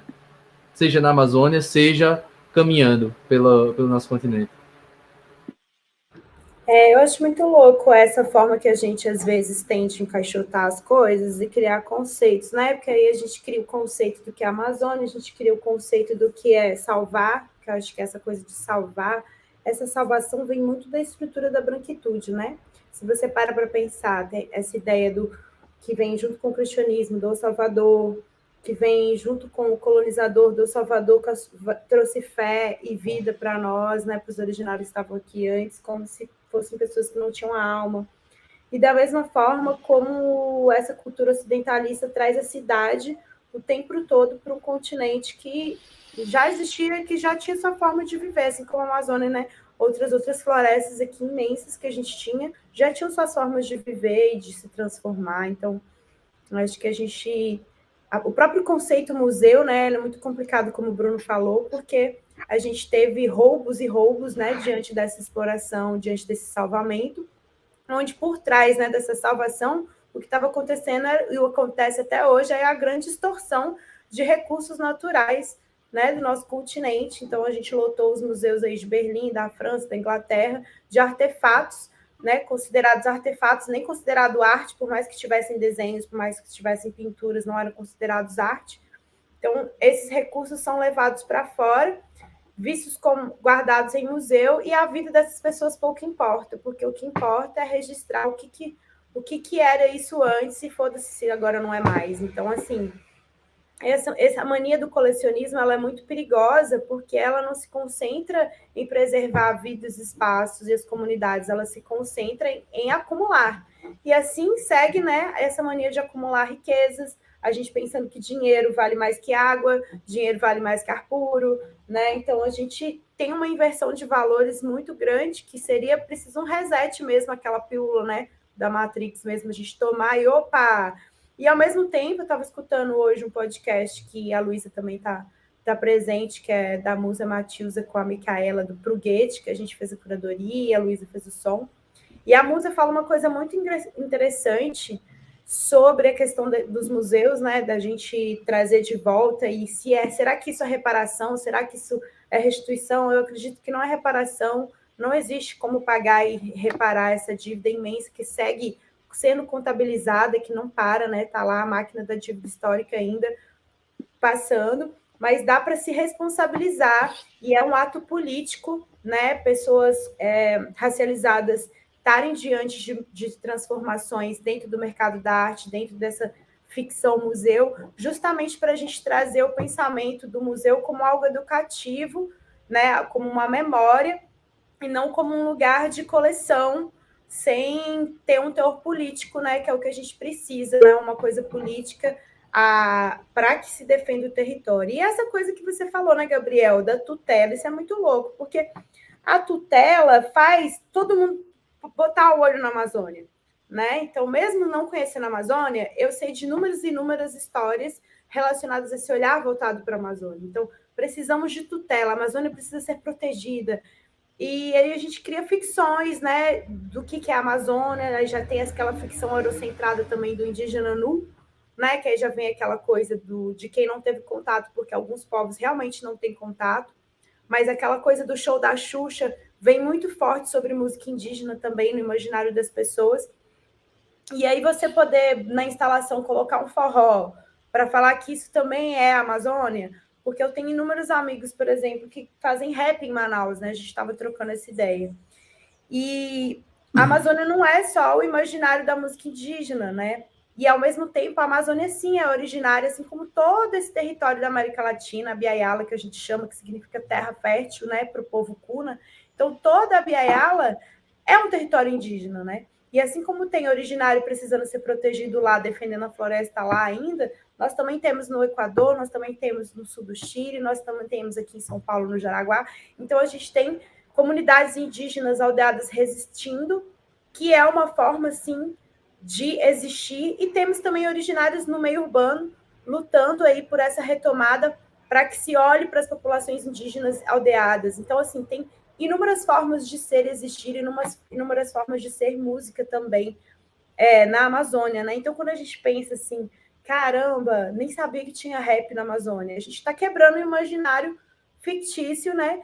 Que inclusive poderia ir para o museu um som gravado do Kurt Sutil, por exemplo, que é um MC muito brabo daí, e que a gente pira muito e que às vezes a gente não tem, né, no mercado do rap sendo divulgado. Então, é importante a gente pensar que a história do território, ela é mais do que decide ser contado, né? Ela é muito grande. Cabe no museu, né? Então, isso é uma questão também, né? Não cabe no museu. Por mais que a gente tente, essa coisa não vai ser nós humanos que vamos conseguir desenhar o que foi uma história, o que foi o território, a não ser ele mesmo, né? O território é o próprio código da memória, né? Porque dentro desse território você vai ter as histórias que passaram, o que esse território é na prática de som, o que foi construído ali. E dentro do hip hop a gente tem muito essa imagem de respeitar a história, porque a gente sabe que na rua transitando, a gente circula nas batalhas,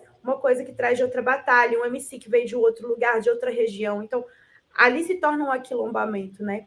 Então, eu penso também que a ideia da instalação sonora, como o Bruno falou, de gravar o som, que queria gravar a voz do pai, e eu penso assim, é importante, eu gosto muito da ideia do registro, apesar de gostar mais da oralidade. Eu sou uma grande praticante do freestyle, né? Quem me conhece aí sabe que eu defendo o freestyle como uma ferramenta contra o epistemicídio, inclusive, porque eu acredito nessa liberdade de se criar na hora, sem ler partitura, todo mundo sentindo a música ali, sem ensaiar muito, sem ter que ler um arranjo. E o freestyle, ele traz essa liberdade de você criar e trazer histórias ali que vão se tecendo e acabou, não foi preso, não tem como, gravou, não gravou, já era. Então, oral, né? E é uma história contando, você trocando uma ideia, e quem estava ali presente vai lembrar e vai levar para frente. Mas, ao mesmo tempo, eu defendo também, diante de um epistemicídio muito grande que a gente está, né, que é de não ter as nossas narrativas no museu contada por nós mesmos, sem essa tutela, né? Ao mesmo tempo, eu defendo que a gente precisa, sim, de registros. Então, quem quer ser musicólogo indígena, acho lindo, porque a gente não tem, por exemplo, muitas obras de parentes publicadas falando do nosso ponto de vista, da nossa organização musical, e sim sempre do olhar eurocêntrico do que é a música indígena, né? Então, Vila Lobos, por exemplo, utilizou inúmeras obras de vários povos para construir essa narrativa musical que a gente tem de música popular brasileira, meio erudita, né? E que a gente não tem nem ideia. E aí fala-se, Vila Lobos, um grande compositor que amou os povos indígenas. Acho lindo, colocou os povos indígenas citados ali em suas obras, os motivos rítmicos, mas aí a gente tem a mesma ideia do museu, entende? Que aí defende a ideia, né? De certa forma, multiplica a ideia, mas e os povos? Onde estão? E essas músicas foram revestidas de alguma forma? E eu não estou falando de Vila Lobos, que eu nem sei como foi essa história de Vila Lobos, eu imagino, né? Que é um imaginário. Mas eu estou falando de inúmeras outras obras de parentes que foram gravadas pelo mundo, e a gente tem uma grande discussão de direito autoral hoje em dia, de músicas de povos não poderem ser gravadas, porque não são músicas de uma autoria só, compreende? Então é um assunto muito delicado, mas que muitas vezes, quase nunca, né, favorece os povos indígenas, nem quando eles querem ter autonomia para se gravar, né, nem quando eles querem ter autonomia para ir para uma faculdade, entrar lá e defender, porque não tem referência bibliográfica.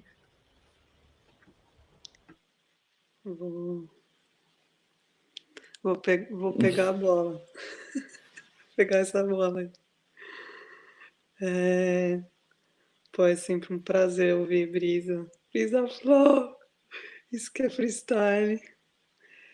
E, cara, tá gravando, então não é freestyle, né? Ficou gravado. É o freestyle gravado, amiga. Tem muito. No meu Freestyle YouTube tem muitos. gravado, Pode ir amiga. lá, gente. Tem vários. Então, essa questão da gravação, tradução oral, tipo, é uma problemática muito louca, assim. Porque tanto eu quanto o Bruno também somos muito do freestyle, né? Na verdade, assim, E tem uma sensação que eu acho que, claro que num âmbito político ligado à tradição oral e povos originários e memória, tem um toque em lugares mais complexos, né?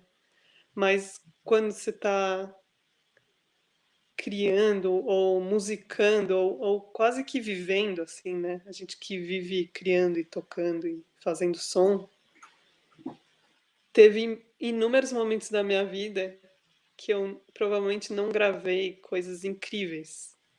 E coisas incríveis, histórias incríveis e pessoas incríveis que nunca foram ouvidas, sabe?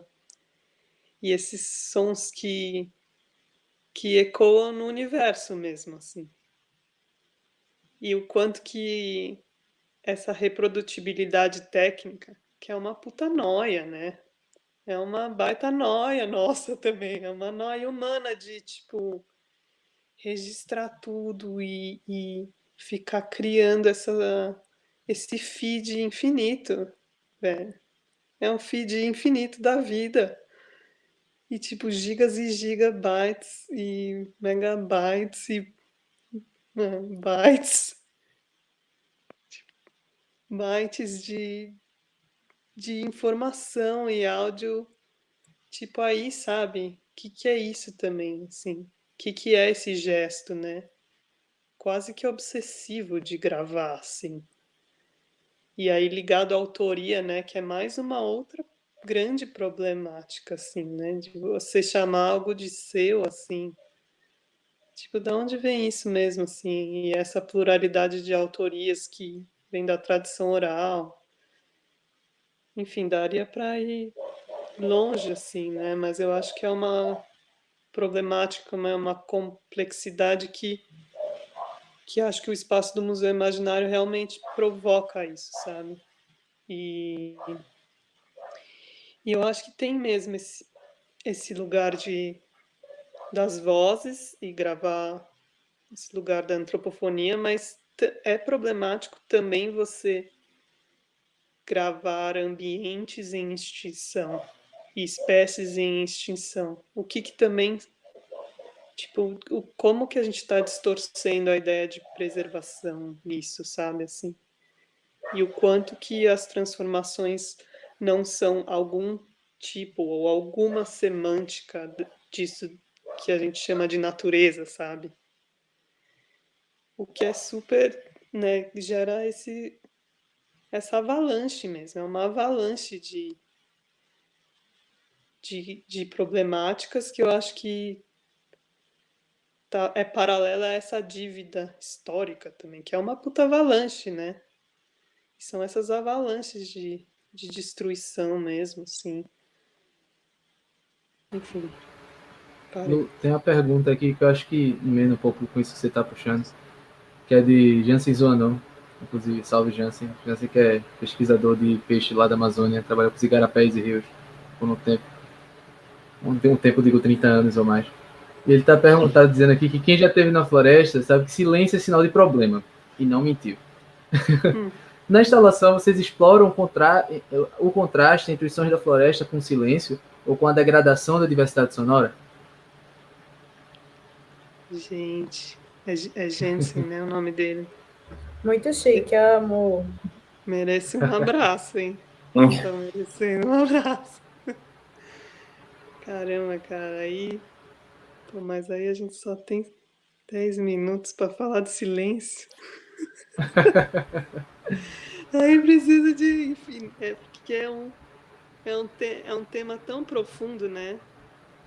É que nem isso, é como começou muito a nossa conversa hoje, assim, depois da escuta, né? O tempo que a gente demorou para começar a falar, assim, e esse lugar entre som e silêncio é. Nossa, é isso então dentro da bioacústica, das paisagens sonoras, né? Da nossa relação com a natureza, nossa percepção de som e silêncio, territórios urbanos, ocupações urbanas em floresta, enfim, acho que isso dá uma tese, né, gente? Poxa, não sei se Brisa tem Eu algo gosto para de pensar que contribuir. o silêncio é música também, né? Porque, de certa forma, quando você está em silêncio, você está se ouvindo e dentro você está com barulhos. Mas na ideia da floresta, eu penso, eu não consigo imaginar uma floresta de silêncio. Eu gosto na parte da instalação, quando tem esse contraste, talvez, assim, da soja, eu acho muito massa, assim. Acho, assim, a ideia do silêncio mesmo, do som que a gente falou da formiga e de alguns outros insetos muito alto, que são sons imperceptíveis aos ouvidos humanos. Isso eu acho muito louco também, assim, como que na tecnologia a gente consegue captar, né? Mas eu acho que o grande contraste que a gente teria mesmo entre o silêncio e a floresta é essa ação, né, predatória que meu filho tem um jogo de predadores que o humano é o instinto assassino número 10. É o grande predador, né? Tem lá tem o crocodilo, tem o tubarão branco, tem inúmeros predadores, mas o ser humano é o instinto assassino 10.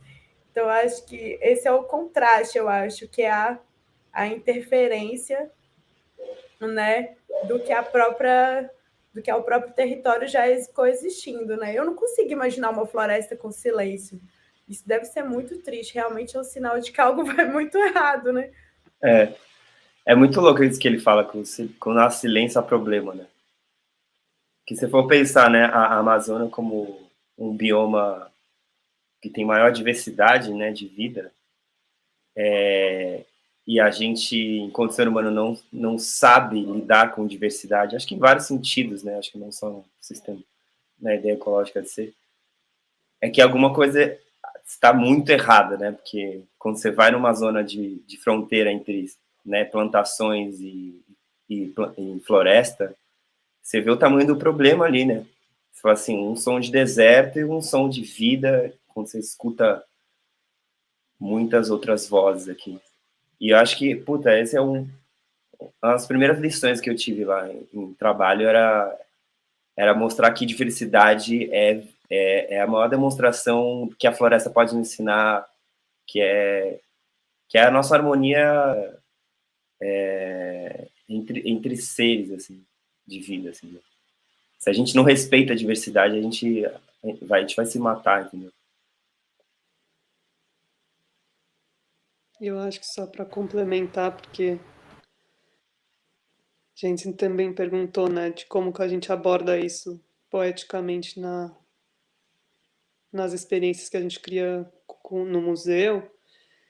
Eu acho que tem um lugar que o silêncio é tão importante quanto o som, sabe?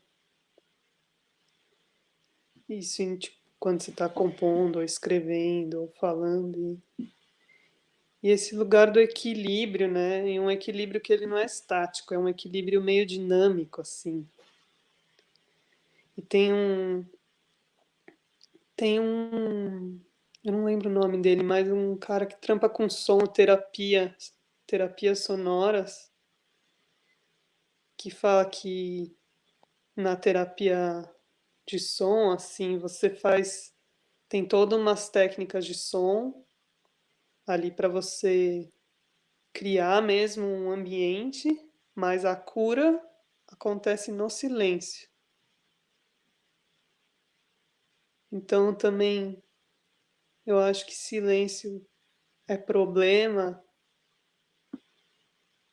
É louco, né? Porque é difícil você afirmar coisas, porque as coisas dependem muito de histórias, de experiências e de contextos, né?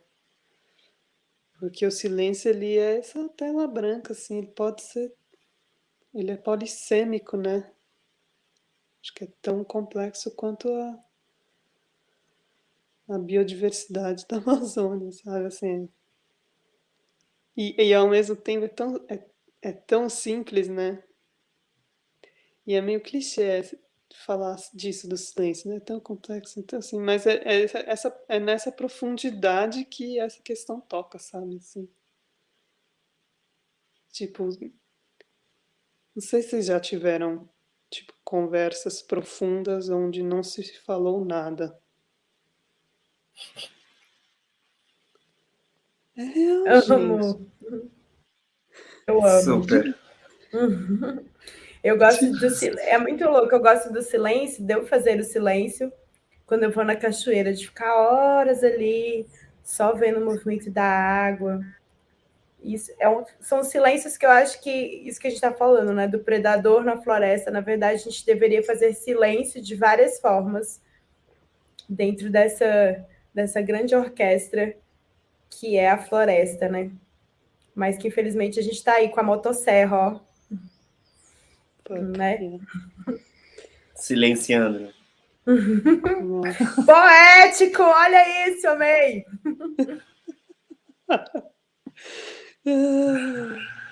É o famoso rindo de nervoso, né? Chorrindo, né? Nossa.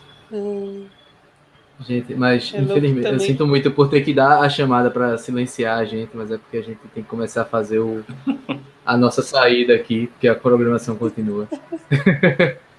Eu fico muito feliz da gente poder ter vindo aqui trocar essa ideia, então só queria abrir aqui para a gente fazer nossas considerações finais e aquele bom e velho jabazinho, né? Então vou deixar que Brisa abre essa rodada de considerações finais, dizer onde é que a gente encontra, o que é que você vai fazer daqui a pouco, aquele arroba para a galera que está assistindo aí seguir também, conhecer mais do teu trabalho.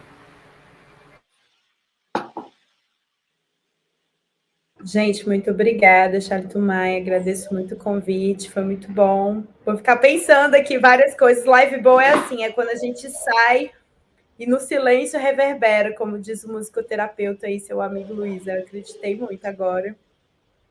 E, bom, eu queria só acrescentar que eu acredito muito na instalação sonora como uma arte não muito palpável, né? Porque não vai vender da mesma forma que talvez outras artes, né? Nesse conceito arte, que eu também... É outro tema para outra live, mas eu defendo muito a instalação sonora como uma coisa que realmente cria uma interação, sabe?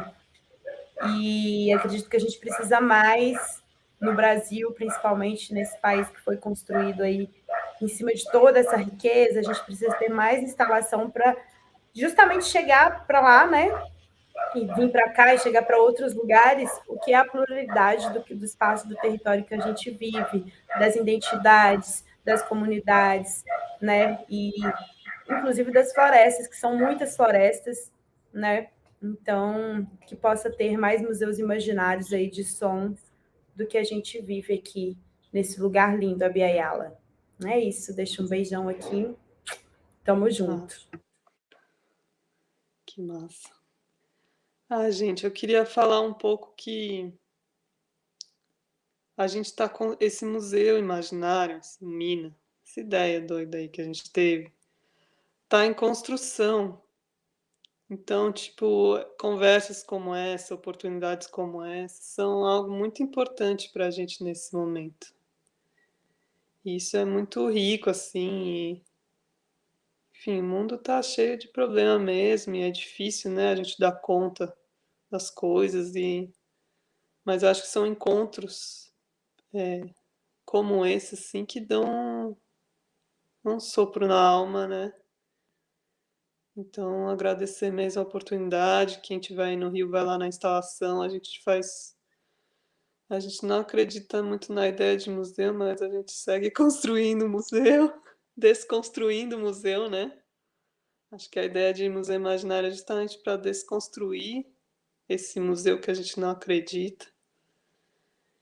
E tá todo mundo aí convidado a participar, a se engajar aí, que a gente está super feliz em em construir, desconstruir e ter esse espaço, né, de diálogo, de escuta e de afeto.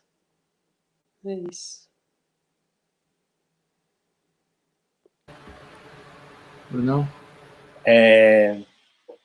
Cara, eu queria falar um termo que eu li outro dia, que é que a gente precisa aprender a se desesperar mais. E que não é no sentido de se desesperar, mas é parar de esperar, né? E acho que como a Lu disse, né, diante de tanta notícia ruim e crises, eu acho que a gente tem que começar a perceber que a gente não está numa crise, que algo vai passar, mas sim uma profunda mutação de relação com o mundo, assim. E que se a pergunta do festival nos provoca e aqui agora, daqui para frente, eu acho que é isso que a gente tem que transformar, sabe? E aprender a se desesperar. E não esperar talvez seja ser criativo, né? Tentar ser mais freestyle na vida. E é isso, assim, lisonjeado pela escuta, pela companhia da Brisa. Espero que a gente consiga trocar mais em outros momentos. E ficamos o convite também para ver o nosso trabalho lá no Rio. E é isso, gente. Só agradecer e vamos nessa. Para onde agora? A resposta única possível é para onde a gente levar, né? Só quem vai decidir isso aí é a gente mesmo. Então, fico muito feliz também. Obrigado, Brisa. Obrigado, galera, aí por estar aqui. Obrigado à organização do Novas pelo espaço. Espero que da próxima vez que a gente esteja aqui possa ser no meio de uma outra instalação, com a galera junto e tudo mais. Infelizmente, ainda precisamos nos encontrar virtualmente, mas vem aí, né? Estamos conseguindo construir um futuro melhor e mais saudável, espero. Mas ele só vai vir se a gente fizer junto. Então fica aí a provocação que vem de Brisa, vem de nós enquanto museu, vem do Novas, fica para vocês. Lembrando que a instalação da Noite Futuro do Flamengo, tá? Para quem está no Rio, ela está aberta de quarta a domingo, das 11 da manhã às 18 horas, com entrada no prédio até às 17, beleza? Então, quem puder, visite, que está muito bacana. A gente fez com muito carinho, muito afeto. Então, venham visitar o nosso Museu Imaginário. Sigam o Brisa Flow, tá? Acompanhem o trabalho, porque realmente vale a pena. A gente precisa escutar mais vozes. Uma voz potente dessa, vocês já viram, né? Que não é brinquedo. Então, agradeço mais uma vez a presença de todo mundo que está aí no chat, que ficou até agora. Fiquem aí que a programação continua. Muito obrigado mais uma vez e até mais. Então, tchau aí. Boa noite. Fiquem bem, cuidem-se, cuidem dos seus. E agora a gente joga de volta aqui para o pessoal do Novas. Boa noite, gente. Satisfação. Beijos. Valeu. Beijos.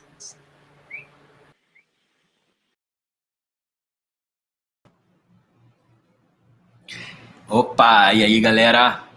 Tô voltando aqui, sou Chico Dub, curador-diretor do Festival Novas Frequências. Obrigado, gente. Obrigado, Bruno. Obrigado, Gabriel. Obrigado, Luísa. Obrigado, Museu Imaginário de História Natural da Amazônia, o MINA. Super obrigado, Brisa Flow. Essa conversa foi maravilhosa. Espero que vocês tenham gostado também. E agora a gente vai chamar daqui a pouquinho a Helden e a Enco. O título do papo é Poéticas e Estéticas da Morte e Decomposição. Antes de eu chamar as convidadas e anunciá-las, e apresentá-las, melhor dizendo, eu queria dizer que a Helden, em parceria com a argentina Quay, a Tatiana Hellman, criou um trabalho maravilhoso, a videoarte Burial Flowers Are Eternal as They Decay. Esse trabalho já está disponível na nossa galeria virtual, no Metaverso, que foi inaugurado hoje, dia 1º de dezembro. Vocês podem assistir lá, é só entrar no www.novasfrequências.com. A gente vai poder também assistir essa videoarte agorinha, daqui a pouco, quando a gente estiver na fala. E é isso. Eu vou aqui apresentar a Helden, que é uma artista transdisciplinar brasileira, que a partir de múltiplas mídias, como performance, incorporação prostética, vídeo, som e imagem, desenvolve a criação de novos imaginários sobre o corpo, criando ficções e linguagens que fogem da expectativa humana e binária, contudo se alinhando às suas pesquisas semióticas e epistemológicas de identidades. Seu trabalho tem uma compreensão de gênero e sexo que está livre de definições patriarcais, cis-heteronormativas, que o eliminam e reconstrói de maneira fluida, com autonomia criativa sobre sua aparência.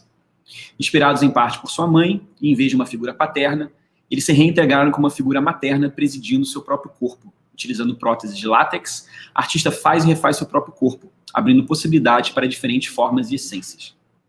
Vou falar sobre a Tatiana, que não está aqui, mas é autora desse trabalho que eu acabei de citar, dessa videoarte maravilhosa. A Tatiana trabalha com música e criação sonora entre a Argentina e a Europa. Toca bateria, gosta de loops, repetições e surpresas. Sua abordagem de produção musical esteve essencialmente relacionada a um território colaborativo, livre, intuitivo e experimental, onde gêneros e classificações são fluidos e em permanente mutação. Com um projeto solo de música eletrônica que vem apresentando desde 2014, Tatiana compreende impulso, empoderamento, caos e sensibilidade como elementos profundamente influenciados por sua formação musical como trompetista e baterista da banda de improvisação livre Ricarda Cometa. Após 2 EPs lançados em 2014 e 2016, seu primeiro álbum, Quay, foi lançado em agosto de 2018 pelo selo New Yorker Astronáutico. Ela já tocou em festivais como Tauro Nova Música, CTM e Heroines of Sound. Tatiana faz parte dos coletivos Vivas, Arquivos de Sons Femininos e Trueno, ambos sediados em Buenos Aires, Argentina. Agora, finalmente, Enco, que é uma performer e artista digital que exprime em 3Ds nascidos em processos experimentais, expressionistas e abstratos, compostos por influências biomecânicas e transhumanas, imagens que carregam um aspecto fresco, mas também amortecido, projetado para ser traiçoeiro, mas também como um sonho. O hibridismo de suas obras exige uma transformação constante que vem de dentro para fora, um avesso infinito. É isso, gente. Obrigado. Aun, Enco, sejam bem-vindas. Cheguem mais.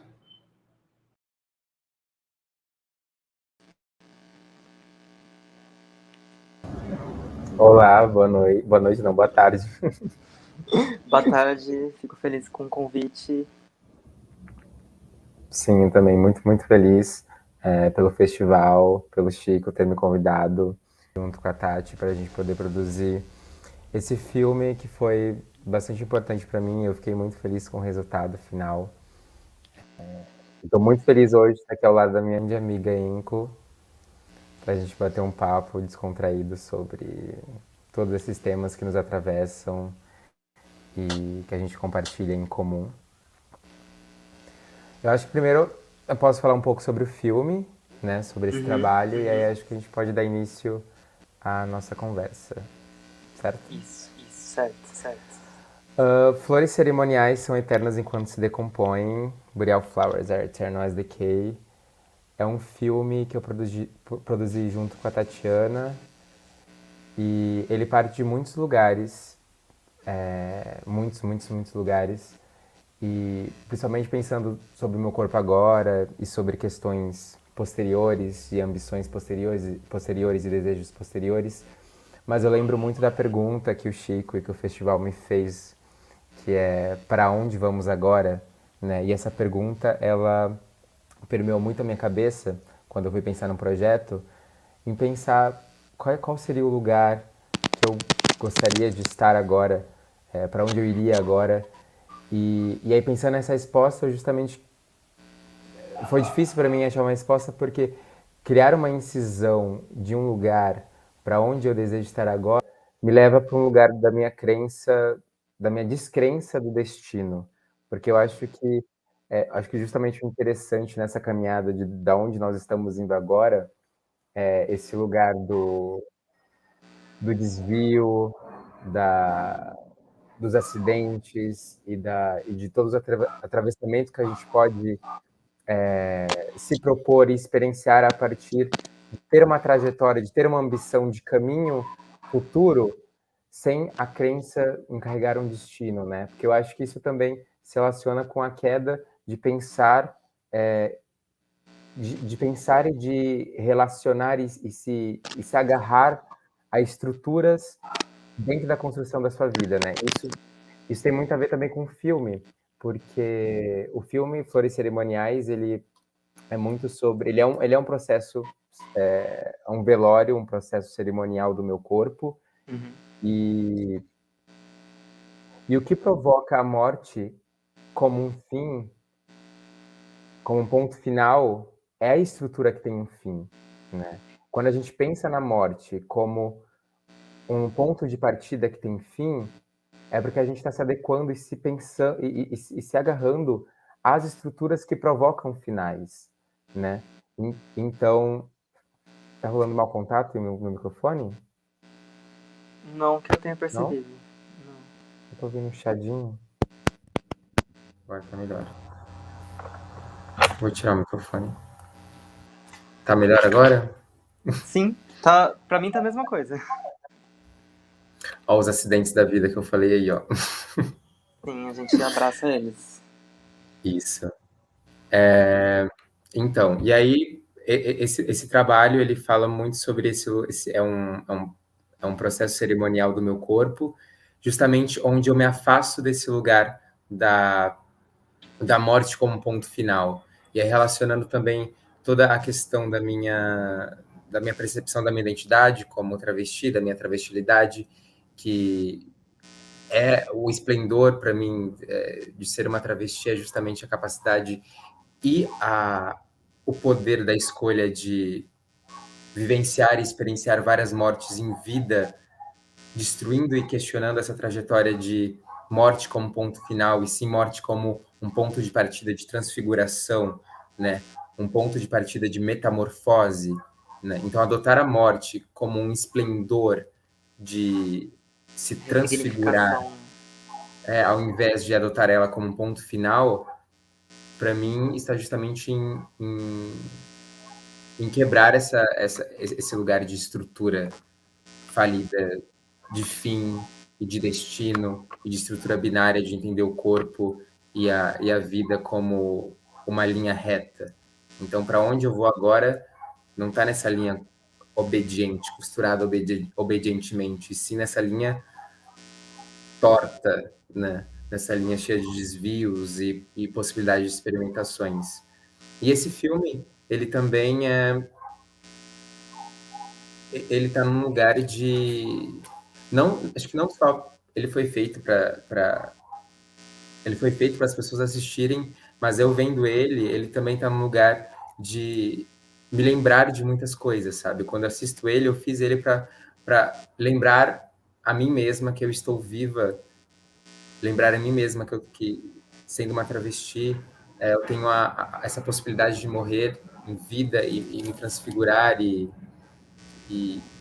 enfim, caminhar nessa trajetória de pluralidade e metamorfoses.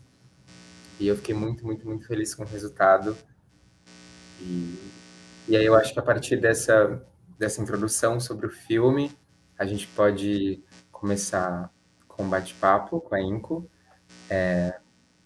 A gente meio que cada uma separar algumas perguntas para a gente fazer, e a partir dessas perguntas a gente vai discutir sobre esses temas que atravessam o nosso trabalho, que é a morte, a decomposição, a prostética,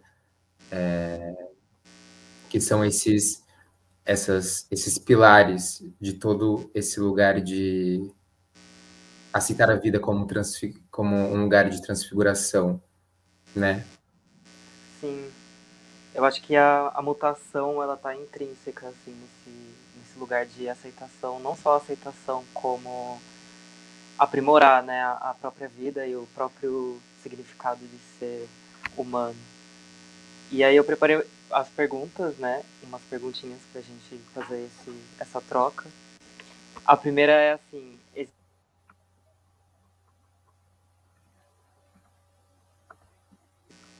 Acho que caiu. Que predomina a arquitetura da sua expressão estética. Qual a maneira que você dosa o aspecto universal do aspecto que está íntimo e visceral? E se essa maneira que você tem de fazer essa dosagem, ela é o motivo do público que acessa a sua arte, o seu trabalho, se identificar como ser humano através das vísceras? Assim. Eu acho que esse lugar entre relacionar, entre o que você cria e o que o público absorve, né? Esse caminho de você produzir coisas que são extremamente íntimas, e entregar isso num trabalho onde, sei lá, as pessoas elas vão consumir da forma, enfim, a partir das vivências delas e dos entendimentos delas. É um lugar que eu não penso muito, assim, mas eu acho que a facilidade que eu tenho de entregar algo que seja íntimo e visceral é justamente porque, na maioria das vezes, eu não tenho controle exato sobre tudo que eu crio como semiótica e como símbolo e como significado, sabe? Porque muitas das coisas que eu crio, elas também são inexplicáveis para mim, porque elas estão nesse processo de não se fecharem em uma incisão concreta do que elas são, sabe? Então, entregar o meu íntimo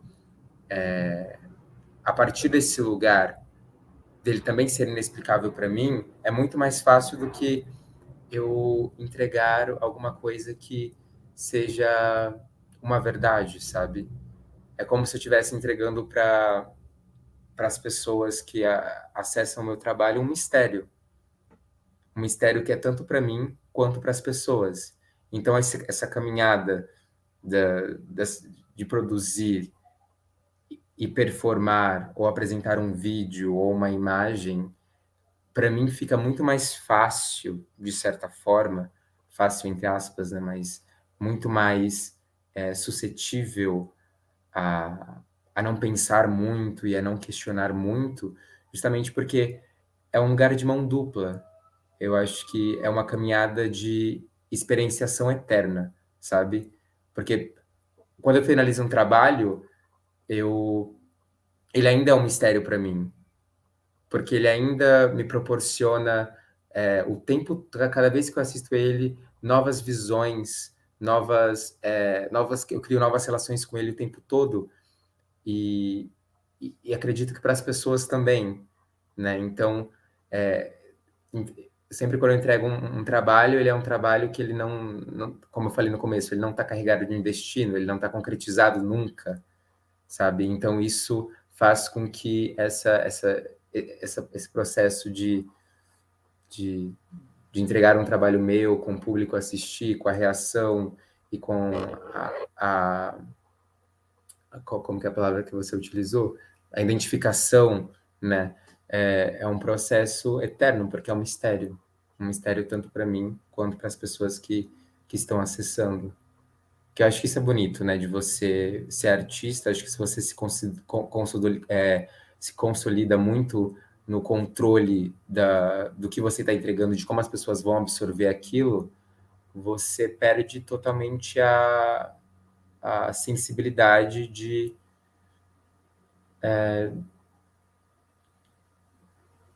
receber novos significados sobre o seu trabalho, sabe? E acho que isso é importante, né? Você entregar um trabalho onde você possa receber novos significados, tanto a partir da sua leitura quanto a partir das outras pessoas. Então, quando você entrega um trabalho pensando, isso é uma flor, eu quero que as pessoas leiam como uma flor e ponto final, sabe? Você danifica a experienciação e a experimentação possível que você tem com o seu trabalho, e a sua própria experienciação com o seu próprio trabalho, sabe? Eu acho que é isso. Respondendo a pergunta. Perfeito. Agora posso fazer uma pergunta para você? Sim, claro. Pensando nesse... Já vou até emendar com uma questão que eu pensei aqui, nesse lugar de eu falar que meu processo artístico, ele cria essa trajetória eterna, né, de experienciação, de transmutação. Eu me questiono muito, assim, o que é eterno, né? E se todas as coisas elas são eternas, se existem coisas que não são eternas, eu gostaria de saber o que é eterno para você e se dentro do seu processo artístico existe a eternidade, ou você acredita mais no efêmero e se abraça mais o efêmero? Para ser sincero, eu gosto de me dar o prazer da dúvida, o que já por si só é algo eterno. A dúvida, ela é eterna. isso pode ser tomado até como um certo tipo de religião para mim. O prazer da dúvida, você transformar a dúvida em algo prazeroso, eu acho que isso diz muito sobre o que é eterno. E por outro lado também, eu andei pensando nisso ultimamente, sobre a eternidade, e eu imagino que a nossa mente, como um todo, ela talvez não seja tão capaz de processar algo que seja realmente finito. Apesar do conceito da finitude ser bem algo como uma casca, que a gente está sempre vendo algo acabando. A primeira instância, de forma mais... como que eu posso dizer? Superficial, muitas coisas parecem acabar. Mas a transmutação, ela diz o contrário, né? Ela mostra pra gente que até os nossos corpos, eles se transformam em outras matérias depois da nossa morte. Então, eu acho que, pelo menos a minha mente não é muito capaz de processar o fim. Eu não consigo imaginar o que seria o fim. Seria um espaço vazio? Que cor que teria esse espaço? Seria branco? Seria preto? Seria vermelho? Teria ar? Seria cheio de coisas que sufocariam? Não consigo imaginar algo que seja o fim, que seja o nada. É quase uma coisa bem... como se fosse um abismo mental, assim. Mas, ao mesmo tempo, numa forma de viver, se a gente abraçar essa dúvida da eternidade, eu acho que é um conforto que pode ser até sábio. Então, eu diria isso. Isso parte também de muitas questões religiosas, né? Tipo, muitos apegos cristãos nesse lugar da eternidade, da morte, né? Porque pensar assim, quando a gente pensa numa coisa que ela não tem fim, dá meio que um peso, né? Para qualquer coisa que seja um corpo, seja um pensamento ou qualquer outra coisa. Mas eu acho que a partir do momento que você adota a decomposição e a transfiguração, né, como ferramentas de vida, você naturalmente começa a acreditar na eternidade, né? Porque você começa a acreditar que tudo é suscetível à mudança e que tudo é suscetível à transfiguração, e isso, de certa forma, dá um teor de eternidade para as coisas. Porque, como você citou, um corpo, né? Um corpo, quando ele morre, quando ele se decompõe, ele perde a sua estrutura conhecida, né? Mas ele se torna uma outra coisa. Sim. Deixa de se tornar fome para se tornar alimento na natureza, ou enfim, o processo que ele estiver sendo realizado nesse processo de decomposição, ele se torna outra coisa, mas ainda assim ele permanece como aquele corpo dentro da nova trajetória da sua transfiguração. E isso acaba dando um processo de eternidade para ele, de certa forma. E aí, quando eu penso muito nisso, porque para mim, travestis ou pessoas que se quebram essa estrutura binária de pensar o corpo como um destino e como uma estrutura de linhas obedientes e retas, e aí você cria esse processo de morrer em vida e transfigurar o seu corpo em vida, esses processos de transicionamento, esses processos de autoridade sobre o seu corpo e deslocamento tanto estético quanto poético e emocional de como você lida com a estrutura de que é um corpo, de que é um humano, naturalmente você está se adotando, experienciando uma eternidade. Porque você está fisgando esse lugar de ser concreto e está se abrindo à metamorfose. Então você vai estar suscetível a experienciar essa metamorfose infinitamente, mesmo que até nesse espaço branco que a gente pensa quando a gente coloca o fim, quando a gente pensa em paraíso, quando a gente pensa em inferno, quando a gente pensa em final. Porque para mim até esse lugar branco, sem som e sem textura, ele também é suscetível à decomposição, sabe?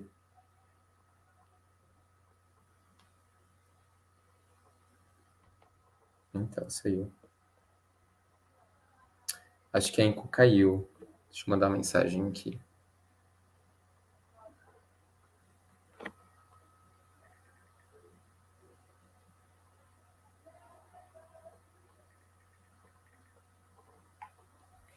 Ela já vai entrar de novo no link. Desculpa, eu não sei o que aconteceu, saiu sozinho.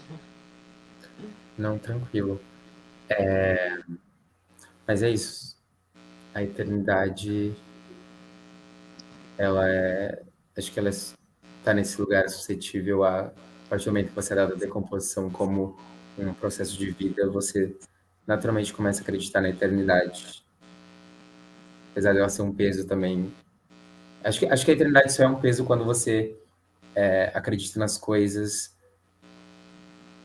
Quando um sentimento ele é eterno, ele se torna um peso quando ele não é suscetível a ser transformado e renovado e se transfigurado também.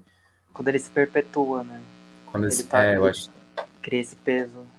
Eu acho que essa palavra, perpétuo, né? Quando a eternidade ela se torna perpétua, ela cria esse peso. Mas eu acho que... E acho que é por isso que as pessoas elas têm tanto medo, né? Dessa eternidade, da transfiguração e da decomposição. Porque elas colocam nesse lugar perpétuo. Porque acho que você se transfigurar e aceitar a decomposição e essas questões de metamorfose, elas também são extremamente pesadas e complicadas para muitas pessoas, porque você tá num lugar de quebrar estruturas, né? E quando você quebra estruturas, você vai para um lugar novo de relacionar o seu corpo.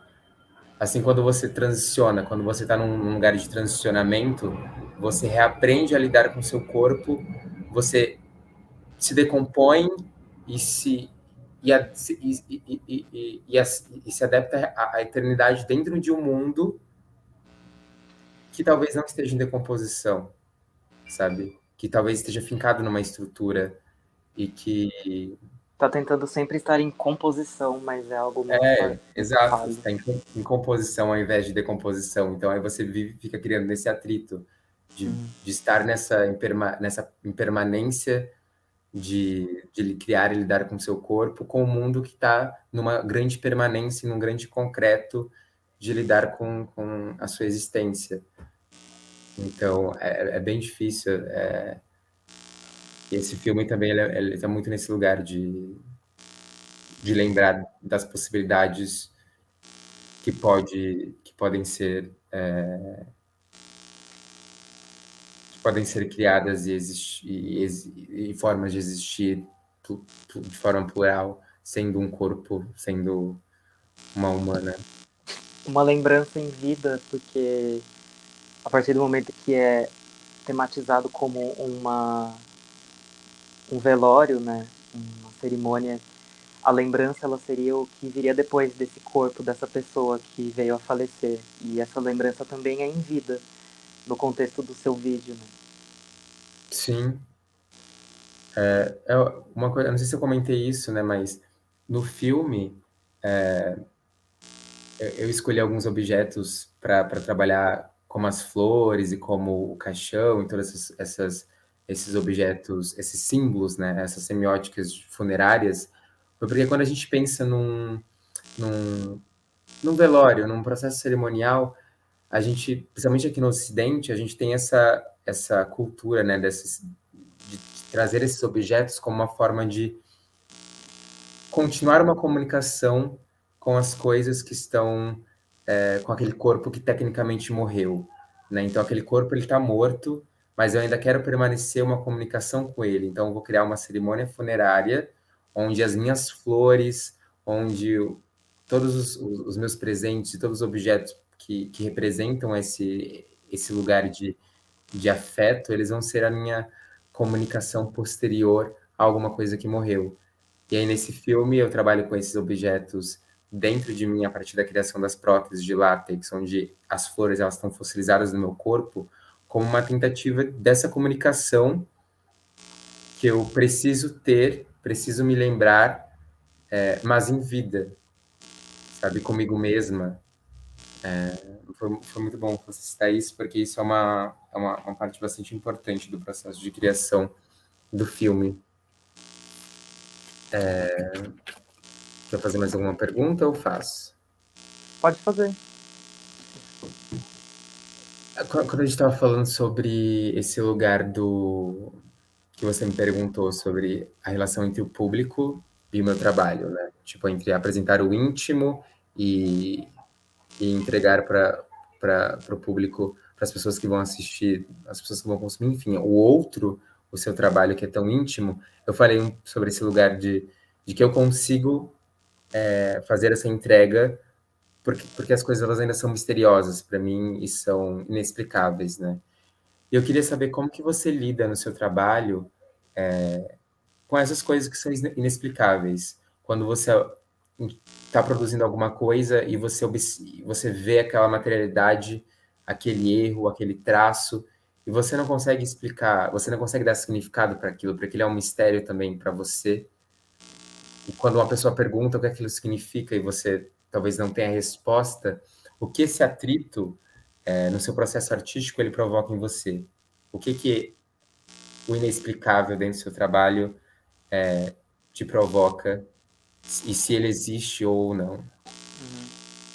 Eu vou tentar responder isso de uma forma um pouco mais linear, no sentido de que eu começo o meu processo com a sedução pelo erro. Eu gosto de provocar coisas que ainda não existem. Isso vai reverberando em várias técnicas que eu esteja escolhendo usar. Então, a partir do momento que eu tenho que eu assumo esse erro, eu tenho que suportar, eu tenho que dar continuidade a essa interpretação, essa auto-interpretação que eu estou buscando de mim mesmo e também de coisas mais universais, da vida como um todo e da arte, né? Então, isso é muito sobre a base da minha experimentação. Então, quando alguém tem uma aproximação sobre a minha tela que difere daquilo que eu tentei expressar, eu tento aprender com isso e isso é algo um pouco excitante também para mim, porque apesar de eu criar majoritariamente telas que estão paradas, né, como se fossem pinturas, mas digitais, o fato de ter outras interpretações acaba criando movimento para mim. Acaba criando uma história diferente daquilo que eu quis tentar fazer. Então, acho que é isso. Acho que me perdi um pouco. Não, sim, eu acho que aquilo que eu falei também, né, sobre a relação do erro e a relação do inexplicável, ele justamente dá essa continuidade para o trabalho, Sim. né? E que ela, na real, ela existe querendo ou não, eu acho. Sim, por mais que o artista tente não deixar isso em aberto, nós temos autoridade quanto público não diria autoridade, mas a chance de entregar outras Dar percepções, significados. Outros significados a partir das nossas vivências, a partir dos nossos olhos, né? Nós não vemos o mundo de uma forma igual, mas aquilo que toca é a sensibilidade de ver o mundo de uma forma igual quando é possível. Através de signos, através de gestos artísticos, através de inúmeras coisas. Sim. Vai, your turn. Eu queria saber muito quais são os momentos mais propícios para você criar. Se eles são momentos que são baseados em melancolia ou se são momentos mais baseados no êxtase. Quais são os momentos mais... Ou se é em outro tipo de sensação, a sua sensibilidade ela permite entrar nesse processo de criação. Queria saber um pouco mais sobre isso. Eu acho que o momento que eu tô mais suscetível a criar, eu acho que é o momento justamente onde eu adentro esse lugar do pós-humano, para mim. Porque quando eu tô nesse momento que pode ser tanto eufórico quanto melancólico, de iniciar uma produção artística, eu não consigo mentir. E eu acho que a mentira, ela é um dos pilares mais humanos, assim, para mim, nesses processos de criação. Porque o meu processo, ele tá muito na escrita, né? Quando eu vou produzir alguma coisa, eu escrevo muito. Quando me vem ideias e me vem qualquer coisa que seja suscetível a materializar como um trabalho artístico, eu escrevo muito. E quando eu escrevo, eu não consigo mentir de nenhuma forma. Então, a minha escrita, ela é extremamente pós-humana, porque eu não consigo mentir. E eu acho, porque a mentira, ela é humana. Mas aí quando você pensa na mentira, o outro lado é a verdade. E não quer dizer que o fato de eu não estar mentindo no meu processo artístico, na minha criação, eu esteja contando verdades. Porque a mentira, ela é humana, mas a verdade, ela é mais humana ainda, né? A criação de verdades são mais humanas, muito mais humana do que a própria mentira. Eu acho que quando eu estou no processo de criar e eu não consigo mentir, eu estou muito mais aberta a criar fantasias, a fantasiar, porque a fantasia, para mim, ela está no lugar da verdade. Porque a fantasia, ela é um sonho, ela é um lugar inerente à mentira, e ela está num lugar de, enfim, desejos, de criações megalomaníacas e todas as relações que eu posso ter com o processo criativo. Então, eu acho que é isso. Acho que, para mim, o momento que eu gosto mais o momento que eu realmente estou produzindo é o momento onde eu adentro essa pós-humanidade, onde eu desmantelo a mentira do fazer humano e destruo ainda mais a verdade para eu poder ter a capacidade de fantasiar e de criar ficções e de criar novas realidades, novos imaginários sociais, porque fantasiar não tem nada a ver com mentira. Muito mais a ver com a verdade. Tem muito mais a ver com a verdade. A outra verdade. A verdade que é muito mais ligada a um sonho, né? Uhum. Porque eu acho que também relacionando a isso com identidade, né? Porque nós somos fantasias de nós mesmas. Eu penso muito isso, tipo, quando era criança. O que eu sou agora é uma grande fantasia do que eu era quando era criança.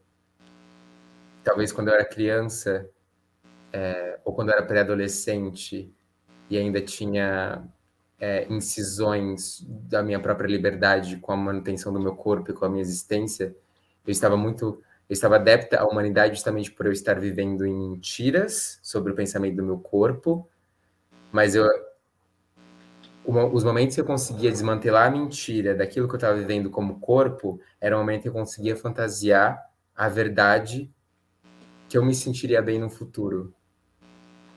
Então, eu acho que nós também, como identidades trans, nós somos grandes fantasias e sonhos de quem nós éramos antes de desmantelar a mentira e destruir a verdade. Antes da gente nascer, a gente já é fantasiado. Porque quando a gente está aparecendo no ultrassom na barriga de nossa mãe, o ser humano está sendo criada a imagem de um ser humano que ainda nem nasceu, e em cima dessa imagem já está sendo fantasiado coisas. Já está sendo fantasiado e também já está sendo criado mentiras. Exato. Já está sendo criado verdades, né? Tipo, aquele momento, ele também... Eu acho que o outro, né, nesses momentos de...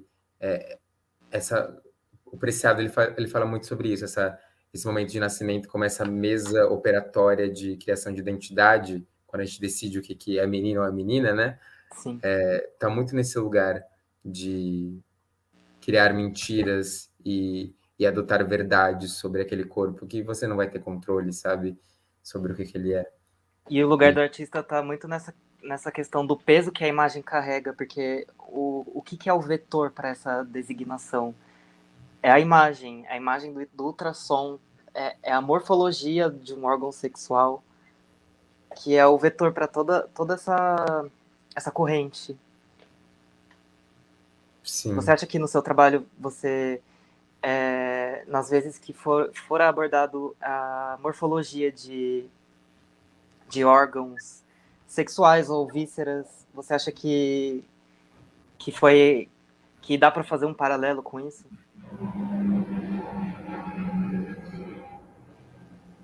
Eu acho que, de certa forma, sim.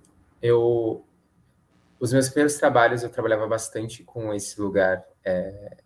Eu ainda trabalho muito com a temática dos órgãos, né? Porque, para mim, os órgãos, eles são grandes metáforas da nossa comunicação com o nosso corpo, sabe? Eu acho que os nossos órgãos, eles carregam... acho que os nossos órgãos são uma grande linguagem, sabe? Sim, sobre os nossos sentimentos, sobre as nossas funções, as nossas relações, a nossa corporeidade, sabe? E quando eu trabalhava bastante com esse lugar de órgãos sexuais, era um lugar muito também desse lugar de mistério, sabe? De lidar com aquilo que eu tenho e de lidar com aquilo que eu tenho e de como eu poderia também entrar nesse processo de fantasiar a materialidade que eu tenho, que foi ficcionada a partir de uma mentira e a partir de uma verdade que foi imposta para mim, sabe?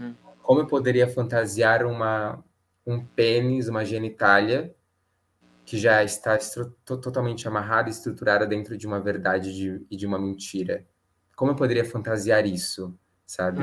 E aí, quando eu trabalhava com essas estruturas fálicas, essas prostéticas fálicas dentro do meu trabalho, era justamente essa tentativa de castrar esse processo do imaginário que foi imposto dentro daquele órgão genital e me permitir me fantasiar nesse lugar tanto de estranhamento, né, porque eu acho que o estranhamento ele também está no lugar da possibilidade de você fantasiar as coisas. Porque quando você estranha alguma coisa, quando você adentra nesse lugar de estranhamento, você cria a possibilidade de novas relações. E aí você pode fantasiar com aquilo. Os primeiros momentos de trabalhar com objetos fálicos e essas estruturas genitais foi um processo de estranhamento. Eu não consegui destruir a mentira e a verdade desses objetos, desses processos, antes de estranhar eles, porque o estranhamento gera dúvida, e a dúvida cria possibilidades, porque se você duvida algo, você começa a pensar nisso e criar possibilidades. Dentro dessas possibilidades, você tem o lugar do imaginário e da fantasia. Eu acho que isso é uma das coisas que o ser humano, dentro dessa estrutura binária de pensamento de corpo, precisa mais, estranhar as coisas, né? Sim, eu adoro... Estranhar seu próprio corpo, estranhar sua própria relação com as coisas, estranhar o que se é. Eu adoro ver como você locomoveu essa perspectiva sobre órgãos durante a sua trajetória, na sua carreira. Primeiro com símbolos fálicos, aí depois veio o coração, e depois o corpo como uma espécie de tumba, né, de caixão. Isso é muito... É lindo de se ver, porque é uma locomoção muito bonita. Obrigado, você também, Iso. Eu tenho tentado expressar essa visceralidade de uma forma gestual. Eu tenho ficado bem obcecado por pintura gestual, Jackson Pollock, enfim. E eu acho que existe uma visceralidade muito gostosa no processo também, de ser expressada, principalmente na pintura. Então, é o que eu tenho mais tentado fazer ultimamente nos meus trabalhos. Deixa eu fazer uma pergunta que me veio agora, assim, tipo... A gente tá nesse lugar de criar imagens que estão nesse lugar não humano, né? a partir da desconfiguração do corpo e da anatomia de um corpo, ou a partir da própria desconfiguração orgânica, falando sobre órgãos e sobre a própria desconfiguração da linguagem do que a gente pensa como um ser, como uma vida, né? Quando você cria essas coisas, você olha para elas e você... Existe algum atrito entre o que você cria com a realidade, com a sua realidade, a sua possível realidade fora desse processo artístico? Isso te machuca de alguma forma? Esse atrito possível, assim? É uma boa pergunta, eu nunca parei para pensar muito sobre, mas para tentar desenvolver algo, eu acho que quando eu brinco um pouco com morfologia nos meus trabalhos, às vezes eu me pego pensando se esse ser que eu criei, ele estaria confortável em viver com o corpo que eu criei, que eu acabei criando de forma experimental, com processos gráficos, processos computacionais. E ao que parece, assim, eu sinto que sim, que seria quase uma utopia de viver com um corpo daquele jeito, que seria parecido com um slime, uma massinha que foi completamente espalhada. Eu gosto de dizer que eu espalho as minhas entranhas na tela, e às vezes eu vou lá e coloco um rosto em cima para me simbolizar. Então eu acho que, dependendo do ponto de vista que eu posso ter sobre a minha vida mesmo, de processos traumáticos que eu tive sobre o meu corpo durante a minha infância e minha adolescência, em questões de binariedade, enfim. É quase como se fosse um processo de cura quando eu crio essa imagem morfológica que consegue viver bem com o corpo que foi... enfim, o corpo que... a prisão de carne. Então, acho que o atrito seria que talvez eu não tenha conseguido alcançar isso na minha vida ainda, assim como muitas pessoas, e acho que é um assunto bem atual até, assim, bem recorrente. Acho que esse seria o maior atrito. É isso. Mas você já olhou para alguma criação sua, seja ela o mais abstrata possível, e pensou assim, eu gostaria de ter esse corpo, ou essa relação com o espaço e com... essa magnitude. Sabe? Porque quando eu olho essas últimas obras, principalmente as que estão num lugar mais pitoresco, elas, não sei, elas me trazem uma relação com a materialidade e com o espaçamento, assim, muito bonito. Porque os órgãos, eles estão flutuando, ou eles estão atravessando outro lugar, e existem atravessamentos vindos de todos os lados. Para mim, isso são grandes signos de sentimentos e de comunicações e de linguagens, né? Então, talvez quando você olha uma obra sua que fale sobre temas como amor, e aí você vê que aquela obra é sobre amor, e aí você vê que aquela figura não humana, abstrata, ela está se relacionando com amor de tantas as formas, tanto de formas machucadas, como atravessamentos de dilaceramento e formas que machucam aquela figura, ou até como formas esplendorosas, sabe? Como os órgãos flutuando, os órgãos desapegados do corpo, os órgãos desapegados da materialidade de carregar um peso, de existir com aquele sentimento. Então, quando eu observo uma obra sua que está nesse lugar, eu penso muito nisso. Às vezes eu penso, tipo, nossa, eu gostaria de lidar com esse sentimento dessa forma, como essa obra está sendo, tá lidando, sabe? Com esse espaço maior de observar as coisas, que talvez a nossa materialidade humana, nosso corpo humano, a gente não consiga ter, porque tá tudo tão grudado, talvez, sabe? Tá tudo tão grudado e tão abarrotado e tão condicionado humanamente, que a gente não consegue lidar com esses sentimentos, esses atravessamentos, como as figuras não humanas que são criadas por você dentro dessas obras pitorescas e abstracionais, elas lidam. Então, você já teve algum momento que você viu uma obra sua dessa forma e você desejou lidar com elas ou ser elas, ou elas, na real, já são você, não são desejos, já são você? Eu acho que os dois, elas são desejos e são eu, mas o que está vivendo ali, o que está sendo exposto ali é algo que consegue ser muito mais literalmente exposto. As feridas estão expostas e é um enaltecimento trágico, é uma dramaturgia que eu considero, a minha pessoa considera ser algo difícil de ter no dia a dia, difícil de ter na comunicação.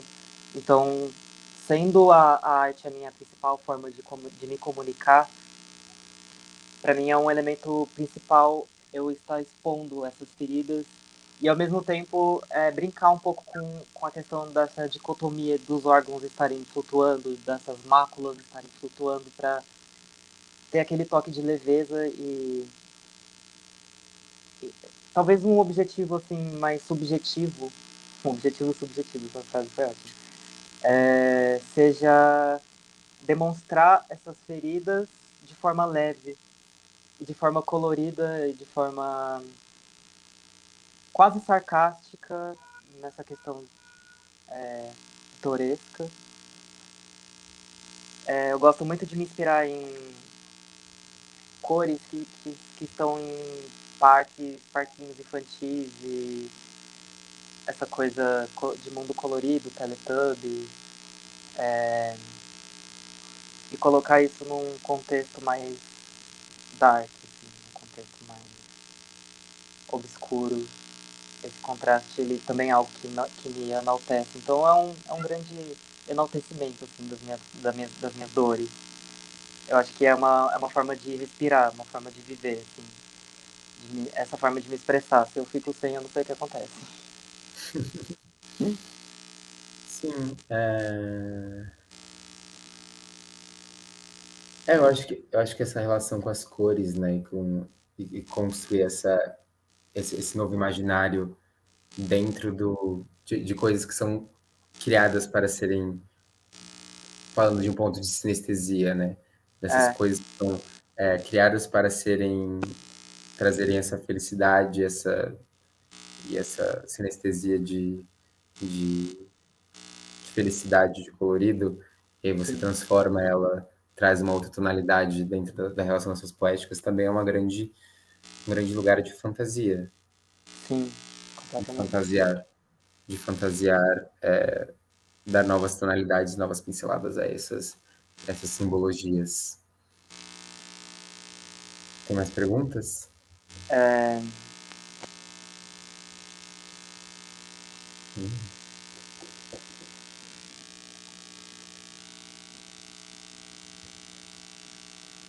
Eu queria perguntar se existe, qual é o conflito que existe na radicalidade da sua poética, assim.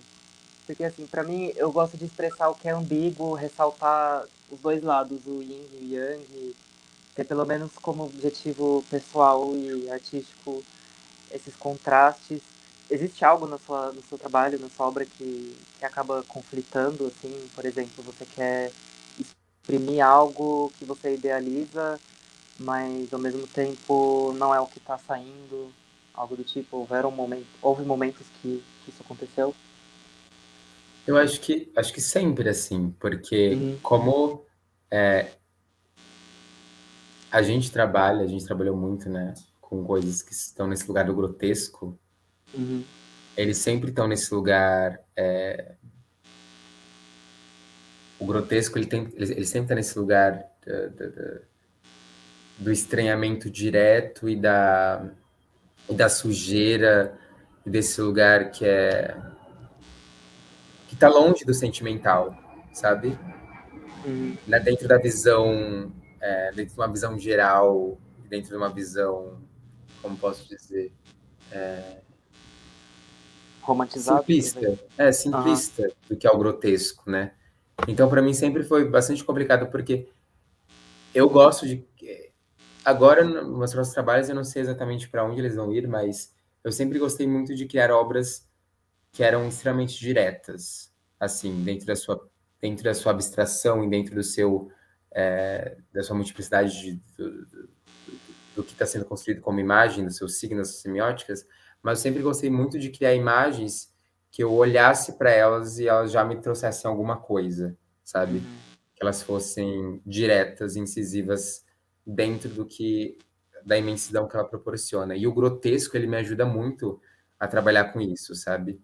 Principalmente na época que eu disse, né? Que o estranhamento para mim era um pilar do meu trabalho. Eu precisava estranhar o meu trabalho, precisava que as pessoas estranhassem o meu trabalho para que essa eternidade, essa grande dança de possibilidades, de significados e enfim, de tudo, fosse realizada, eu precisava que houvesse estranhamento. Então, todos os meus trabalhos, eles estavam nesse lugar de olhar para eles e o que é isso, sabe? Tipo, que coisa é essa? O que está acontecendo ali? E o grotesco foi uma ferramenta que sempre me ajudou a estar nesse lugar. Me ajudou a criar esse estranhamento e esse impacto visual que está no lugar de provocação, talvez, para mim e para quem vê. Mas, ao mesmo tempo, sempre foi muito difícil de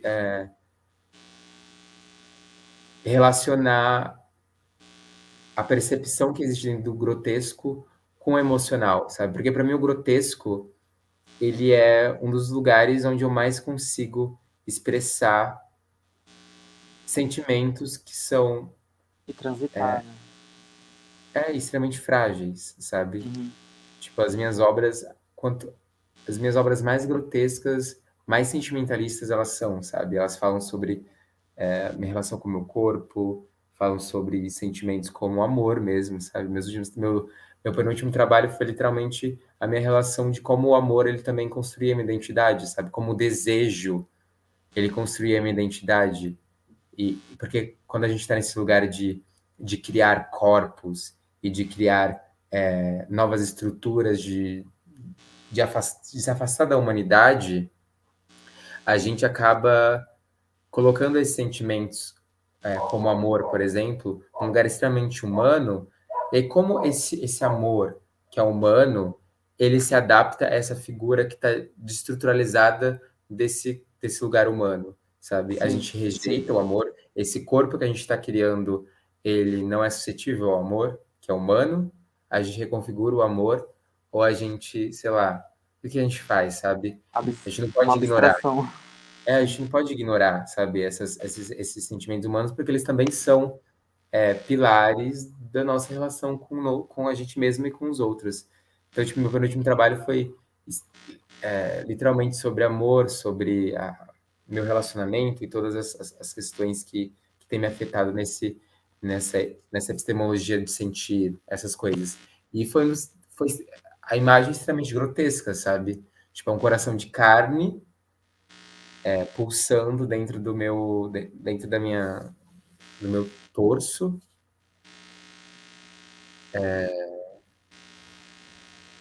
E aí, como traduzir essa imagem grotesca falando sobre amor? Então, acho que eu sempre tive essa dualidade, né, de trabalhar com...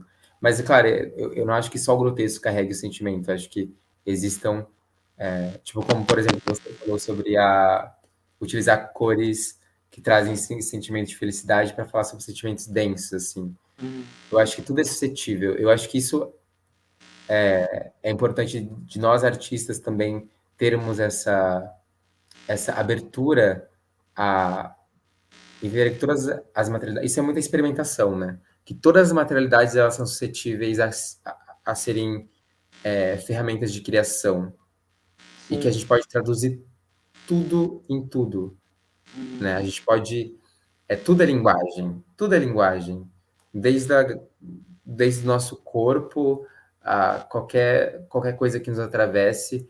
Eu acho que o fazer artístico, ele também está muito nesse lugar de entender que tudo é linguagem e tudo é suscetível a não representar, mas estimular, não simular, mas estimular sentimentos e qualquer outra coisa que a gente queira estimular a partir do nosso processo criativo.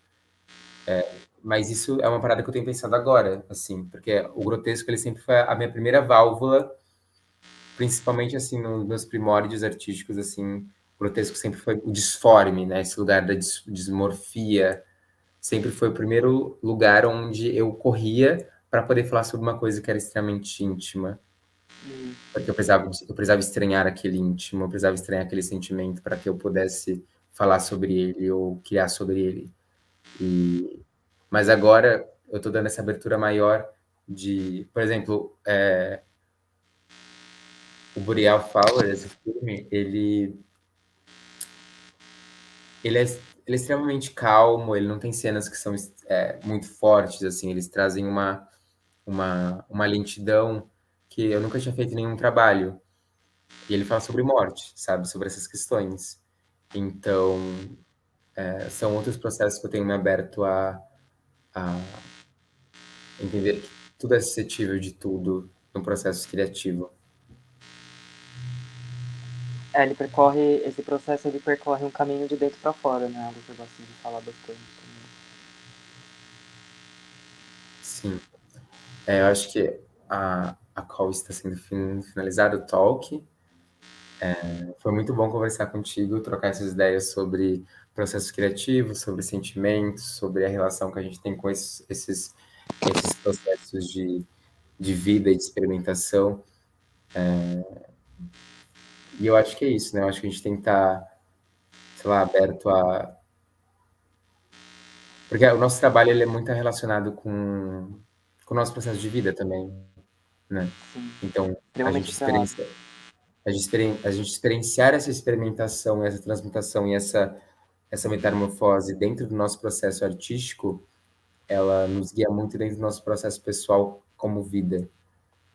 E eu acho que isso é um grande esplendor, assim, de desmantelar a própria estrutura da morte ou a própria estrutura da vida como um fim ou como uma coisa consolidada, como uma estrutura. É uma pesquisa de vida, né? Sim. O prazer foi meu, eu adorei conversar com você e cada vez que a gente vai desenvolvendo esses assuntos, a minha vida com certeza ela é completamente transformada e depois disso muitas coisas boas começam a brotar. Então, sou muito grato. É isso, então, muito obrigada, Festival Novas Frequências, por essa conversa. E é isso, o filme já está disponível no festival, na galeria virtual do festival. Espero que todos gostem. É um trabalho que foi muito importante no meu processo artístico, no meu processo de vida. E foi uma experiência muito respeitosa e muito bonita de se fazer. Então, muito obrigada. Um beijo para todo mundo. Tchau, tchau.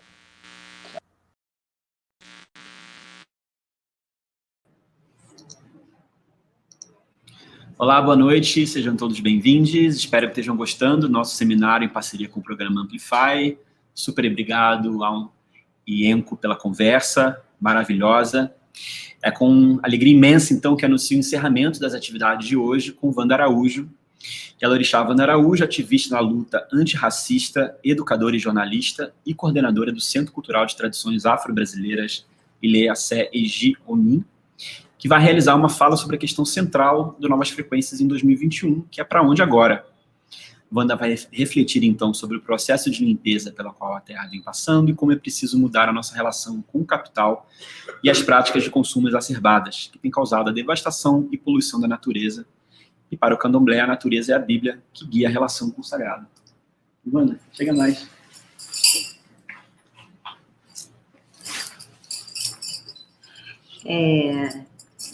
Eu costumo iniciar minha fala sempre saudando a minha ancestralidade. Hoje eu saúdo não só a minha, mas a ancestralidade que habita esse espaço e as pessoas que aqui estão, as que estão em casa também. Dizendo que, para nós, é de extrema importância estar nos espaços, e nós quem? Né? nós, povos tradicionais de matriz africana, nós, povos indígenas, é muito importante nós, nesse momento, termos lugar de fala e mostrar, eu costumo dizer, em relação aos povos tradicionais de matriz africana, a nossa pedagogia de terreiro. Aquilo que funciona para nós, que leva a tarja preta sem ter efeitos colaterais, né? Para nós, o pisar no chão, o solo, ele é extremamente importante. E tem um cuidado, tem um olhar, tem uma maneira de ser que o nome é respeito. É respeito por aquilo que veio antes de nós, é respeito por aquilo que nós não conhecemos, é respeito no cuidado com o outro, no olhar com o outro, é o respeito na hora das divisões. E muitos me conhecem como Wanda Araújo e a Wanda de Omolu. Mas, na realidade, ultimamente, eu tenho utilizado o meu nome como nós. Nós, quem?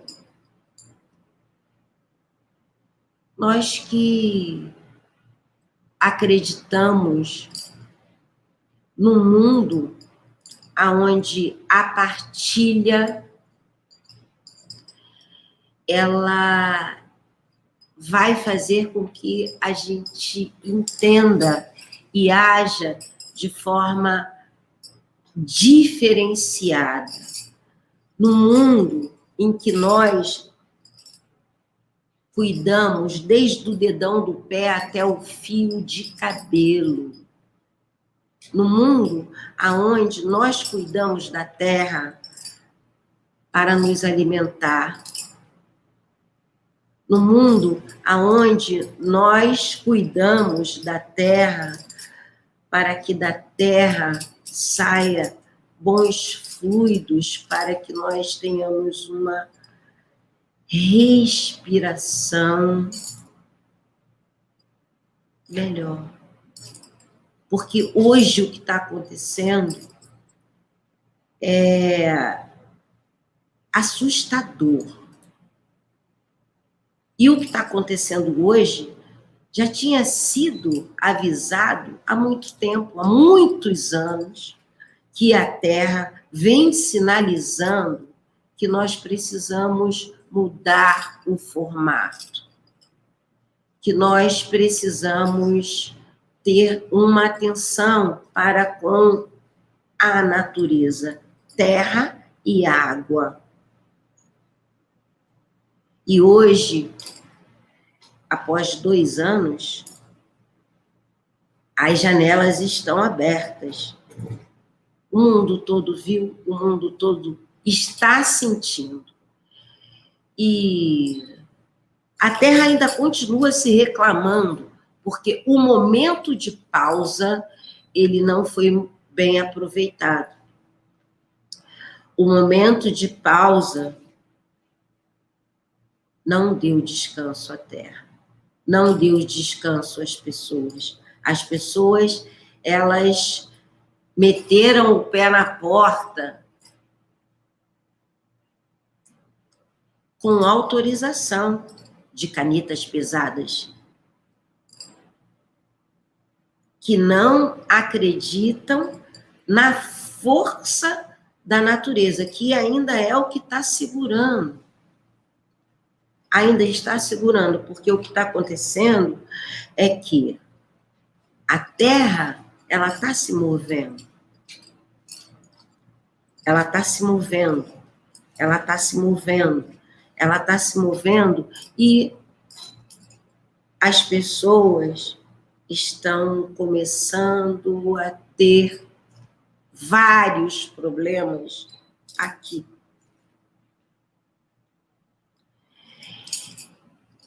Infelizmente, o que nós temos de visão para o futuro não é muito animador,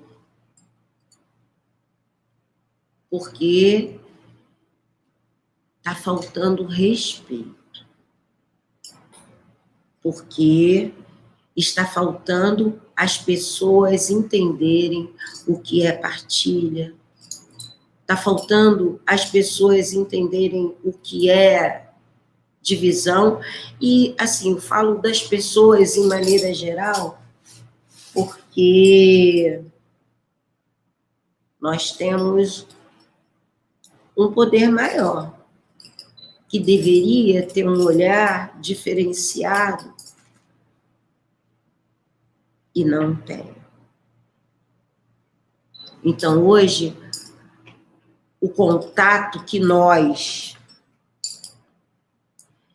estamos tendo com as pessoas é de doenças diferenciadas. A doença da fome, a doença da falta de emprego, a doença da solidão, a doença da pessoa que vive um isolamento e que está trabalhando de forma exacerbada dentro da sua casa. O volume de trabalho aumentou, o volume de demanda dentro de casa também, porque está todo mundo dentro de casa. Então, no nosso riscado, o que os orixás, eles apontam é que nós temos que parar de fazer leituras superficiais,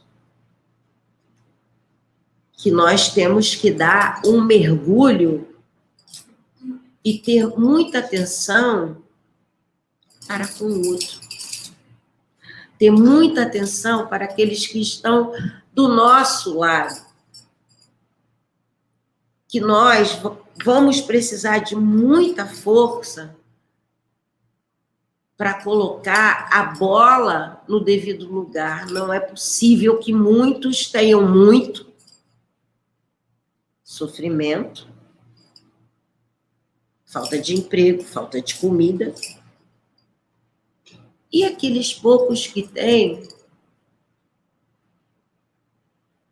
fiquem olhando de cima, mas também estão sofrendo, porque tem uma coisa que se chama felicidade. Tem uma coisa que se chama dormir em paz. Tem uma coisa que se chama, para nós, e que é de extrema importância, que é o nosso sagrado, que é o nosso corpo. Então, com o corpo deteriorado, com o corpo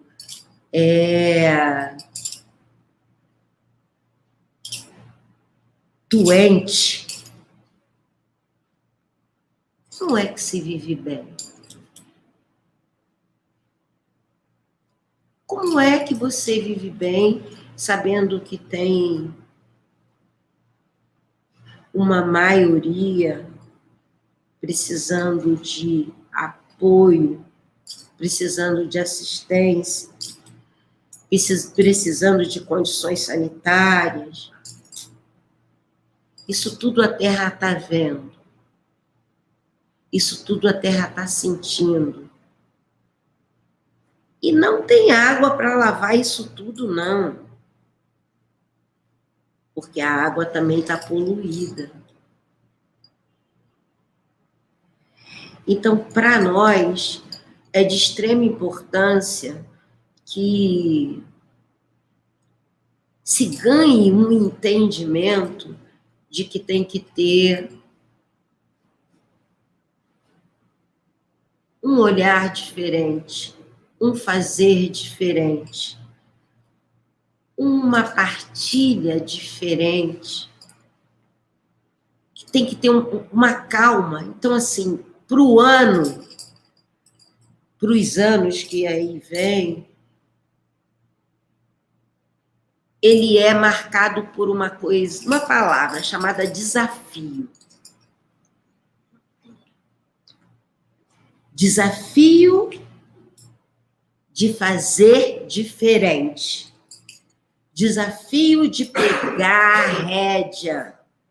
Desafio de olhar para o lado e buscar entender quem é o seu vizinho. E essa prática a gente vê muito nas comunidades, né? Porque nas comunidades você pede uma canequinha de açúcar, um copinho de óleo, existe uma troca que é a necessidade, né, de estar vivendo em comunidade, olhando para aquele espaço de forma diferenciada. Nós precisamos olhar para nós. Nós precisamos entender que o segredo é gostar de gente. O segredo é o cuidado. E não é o cuidado que isola, não é o cuidado que nos deixa sozinhos, só com os nossos, ou o cuidado que alguns têm a oportunidade de ter e outros não. Hoje é de extrema importância ganhar o entendimento da leitura não óbvia, de começar a fazer determinados links com o outro, que vá para além do ter. É importante ter a leitura do ser. É importante ter a leitura do interno, né, que nós chamamos do que vem de dentro para fora. E ter muita atenção com aquilo que a gente coloca para dentro da gente. Porque senão a gente está se envenenando. E se envenenando de diferentes maneiras. Não só com o que come, não só com o que bebe, mas, para nós, tem uma palavra muito importante que se chama ofó. Que é aquilo que sai da nossa boca. Aquilo que nós verbalizamos. Então, no nosso cuidado com a terra, a gente fala com ela, a gente mexe com ela, a gente diz para ela o que nós estamos querendo. A gente acorda agradecendo por abrir os olhos. E isso não é candomblé. Isso é você conviver, é você viver, é você identificar que tem coisas para além de você. Então, você vai ali no seu trabalho de formiguinha, porque foi isso que há 2 anos eu e vários outros, né, dirigentes de terreiro fazemos. Ao acordar, não precisa estar junto, eu consigo me conectar, e quem está lá na Bahia, quem está no Recife, quem está em diferentes lugares, quem está na Baixada, quem está na Zona Sul, a gente consegue se conectar, é aqui, ó. E aí jogamos e sai aqui. É aquilo que você profere, é aquilo que você diz, é aquilo que você partilha, é aquilo que você dá verdade. Em nossas vidas, infelizmente, falta verdade. Mas esse jogo ele tá mudando, porque tem um núcleo grande de pessoas que estão preocupados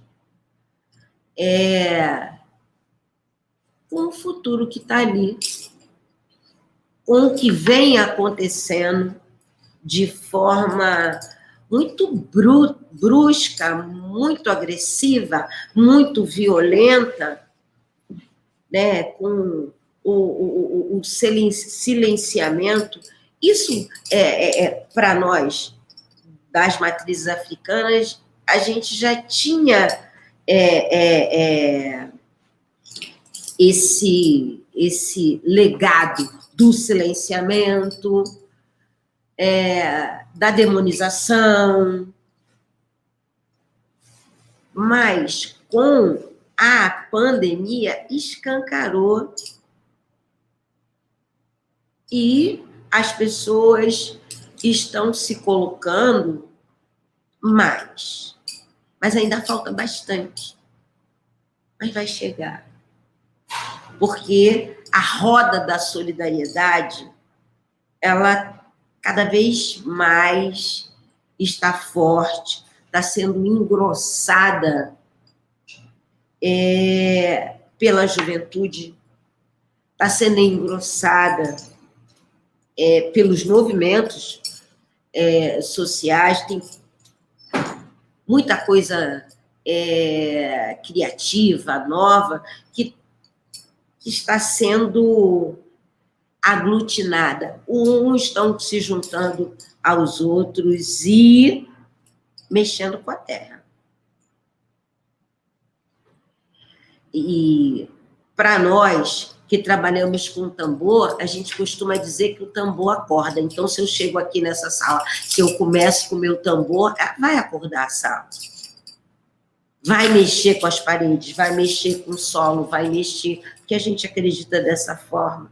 Então, é a tríade: tambor, canto e dança, né? Então, a gente mexe e a gente canta e a gente toca justamente para acordar. E ser afropindorâmico é ser parte da natureza.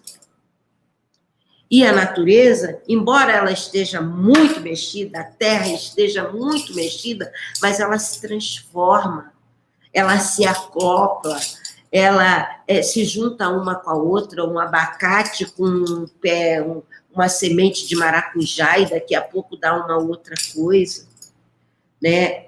E continua sendo natureza. Então, essa tensão é que eu acho que nós temos que ter, né? Atenção com aquilo que nós comemos, atenção com aquilo que nós bebemos e atenção com a farmacêutica. Aquilo que a gente ingere enquanto remédio. Até os remédios fitoterápicos. Eu digo que a gente tem que ter atenção, porque a erva, ela não é colhida de forma aleatória. Então, determinada erva, ela serve, ela tem um sentido até meio-dia, depois de meio-dia ela serve para depois, e depois de 6 horas não se colhe ela. Aí vai para a madrugada, que também tem um outro sentido. Então, agora a gente tem visto aí as pessoas vendendo os remédios fitoterápicos, que a gente não sabe como é que ele foi colhido. Aquela folha, ela foi colhida. E altera o sentido, sim. Dependendo do horário que foi colhida, altera o sentido. Então, a gente tem que ter atenção com aquilo que a gente bebe. Infelizmente, as nossas risadeiras, muitas delas estão indo embora. E os conhecimentos, eles, às vezes, podem se perder se as pessoas não tiverem o coração aberto, a mente aberta para aproveitar essas pessoas. As pessoas que têm o conhecimento daquela folha. A folha que você vai utilizar e que ela vai promover no seu corpo a saúde. Ela vai promover no seu corpo o fortalecimento, o vigor que você necessita, né? E ganhar um entendimento do que é a Terra. A Terra hoje, ela está cobrando, sim. Ela está cobrando. Infelizmente, nós temos milhões de pessoas que se foram por conta das canetas pesadas, que não acreditam, que não, né? Diz que uma gripe é uma gripezinha que não mata, mas que a gente sabe que naquele momento tudo que a gente precisava era do acreditar. Então, hoje, em relação ao que vai acontecer para frente, eu digo que o nosso nome, a nossa palavra é fortalecimento para encarar os desafios que estão postos e os que estão por vir. Nós precisamos pegar as rédeas. Nós precisamos formatar redes que nos ajudem a potencializar e ir adiante. Eu sou uma mulher de Omolu, e Omolu é o orixá da cura.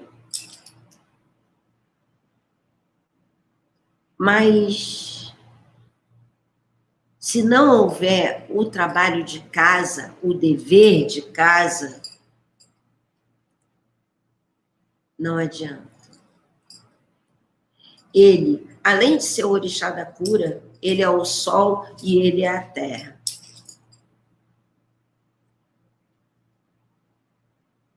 E é um orixá que eu digo que ele é um grande filósofo. É um orixá que conhece humilhação, porque teve seu corpo todo aberto em ferida e ninguém quis saber dele.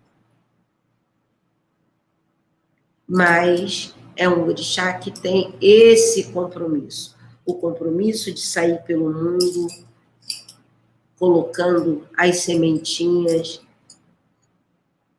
de cura, para a cura, que Baba Miosan, que é o remédio, entrega para ele, que são as folhas.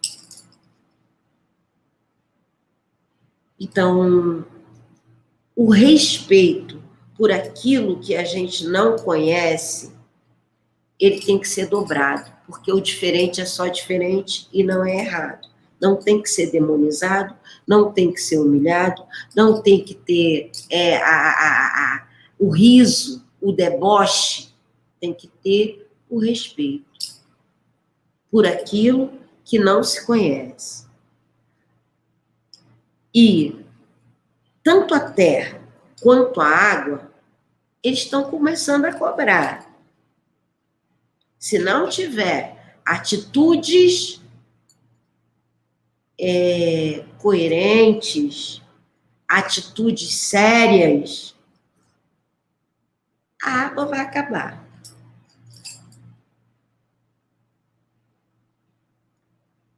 A terra,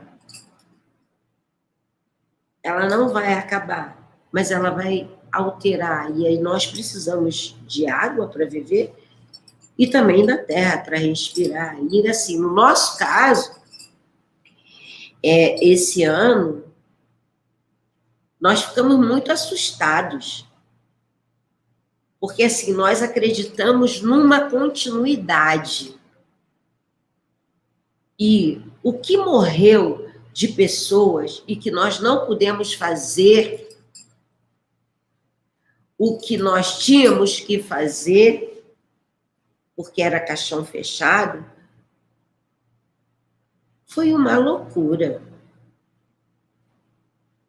Mas a Terra entendeu e recebeu. Porque assim é a Terra, assim é a natureza, assim somos nós, a gente se adapta. Mas está chegando a hora de nós começarmos a se adaptar com coisa boa. Por quê? Nós temos aquilo que eu chamo de pedagogia de terreiro, que é aquilo que acontece do lado de dentro, mas só que nós vivemos em dois mundos, o mundo do lado de dentro e o mundo do lado de fora. E o lado de fora eu chamo do mundo dos bobos, que é um mundo que só nega, que é um mundo que sabe da existência, mas que finge que não existiu. Então, está na hora da virada. Hoje, nós temos que chamar as pessoas para começar a falar, a dizer quem somos nós. E que não é somente a galinha preta, a farofa amarela, ou a relação de troca, né? Porque tem muitas pessoas que nos ignoram, mas na hora do vamos ver como é que fica, tá lá na banquinha, né? E não é disso que eu estou falando, porque eu entendo. As aldeias e os nossos terreiros, elas são muito além do sagrado e do rito. Nós temos uma formatação de vida que ela precisa ser socializada. Porque, para além do respeito, nós temos uma pedagogia que nos favorece ao comer junto. É o respeito aos mais velhos, e isso também, os homens da caneta lá no início falaram que se tivesse que morrer primeiro os velhos, a gente ficou louco, porque como é que é isso? Os velhos, para nós, eles são de extrema importância e merecem não só o nosso respeito, como o nosso cuidado. Os velhos são aqueles que garantem a nossa existência, porque na nossa cultura se passa do mais velho para o mais novo. E no mais novo, nós vemos a nossa continuidade. Então, assim, esse é um momento em que nós temos que começar a socializar e começar a trocar o que nós fazemos. As pastas que nós fazemos, o formato que nós comemos, como é que nós dividimos. Porque, assim, é muito comum no nosso lado você começar a chamar uma criança de mãe, de pai, porque quando nasce aqui para nós, já nasceu lá e já vem com um tratado, com um riscado ali. E quem determina isso é o útero. É o útero iniciático para nós. E o útero, para nós, supervaloriza o matriarcado, o feminino. O feminino, para nós, ele não é silenciado. O feminino, para nós, é aquele que organiza. O feminino, para nós, é aquele que administra. É aquele que recebe a orientação e repassa. Com isso, eu não estou dizendo que matriarcado é somente feminino. Não. Eu Estou aqui com a minha realeza, que é o meu Ojá, com a minha identidade, que são meus filhos de conta. Sou matriarca, mas, para mim, matriarca não é só o feminino, é um sentimento. Tem muitos homens que são matriarcais, porque tem esse sentimento, o sentimento matriarcal dentro de si e distribui. Mas candomblé é matriarcado. O candomblé, ele traz a sua insígnia feminina forte, aquelas que cuidam dos seus, aquelas que organizam o seu terreiro, aquelas que dão voz e diz assim, olha, você está aqui, vai fazer isso aqui, né, vai beber isso aqui, vai passar por isso aqui, porque nós somos uma família e nós precisamos crescer. E aonde você for, aonde você estiver, você vai levar essa cultura. A cultura de olhar para o lado, a cultura de olhar para trás, a cultura de olhar para baixo, a cultura que valoriza o tempo, não a cultura do apressamento. A cultura do levantar, ai, tenho que ir. Não. É você aprender a cuidar de você dentro das suas necessidades, porque tem um montão de coisa que as pessoas estão usando que não são necessárias para o corpo dela, que faz até mal, mas que não consegue identificar aquilo, porque não conhece. Então, a gente tem que trocar.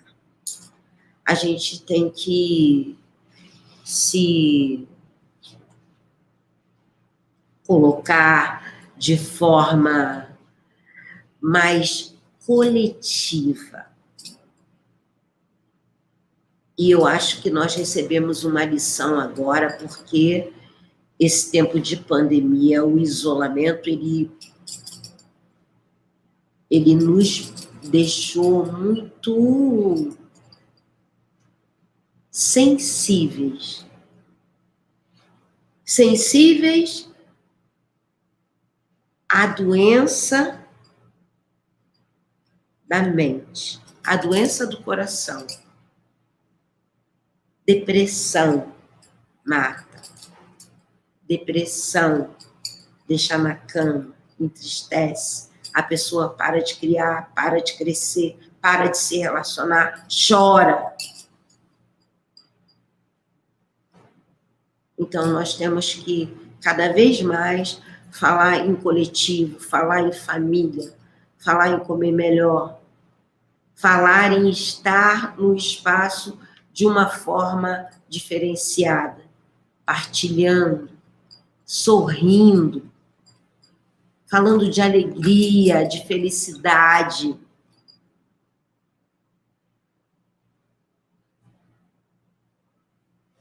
Para poder encarar o desafio que vem aí. Porque no desafio que tem aí, se os erros continuarem os mesmos, a gente só vai perder. E vai perder feio. Vai perder feio, porque aquilo que nós temos como chão, aquilo que nós temos como referência, diz assim, me devolve, me dá. Para que você quer isso se você utiliza dessa forma? Então, para frente, nós temos que buscar fazer diferente. Acabar com as leituras óbvias, superficiais, que não levam a gente de nada. Ficar com o dedo apontado. Temos que buscar conhecer, buscar entender, buscar conviver uns com os outros, respeitando as diferenças. respeitando as individualidades, mas respeitando as individualidades, buscando tirar a potência que a pessoa tem dentro de si para poder criar uma força coletiva, elos fortes. Daqui para frente tem que ser diferente, ou nós vamos sucumbir. Só vai aumentar as dificuldades, as tristezas, os desentendimentos. E uma outra coisa, aprender a olhar para trás. Né? Então, isso aí vem muito para o jovem.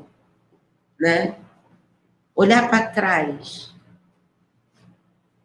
Além de olhar para trás, dar 10 passos para trás para dar 50 para frente. Esse é o recado que a natureza manda. E assim, eu estou pisando num solo aqui, no meu solo lá no Barro Preto, é muita terra. Né? E tem muitas camadas, não é só isso que a gente está vendo aqui.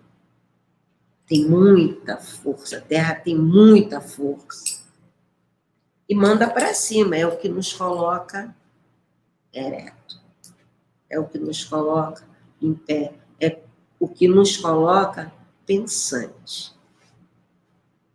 É a força que vem da terra. É a água, a qualidade da água que nós ingerimos. É a comida que nós comemos. Esse é um recado para frente. Fora as outras coisas que a gente sabe que tem que mudar, mas nós só vamos conseguir mudar se estivermos um elo, se nós estivermos numa corrente para poder mudar, para poder retirar, para poder dizer que não, para poder dizer que sim.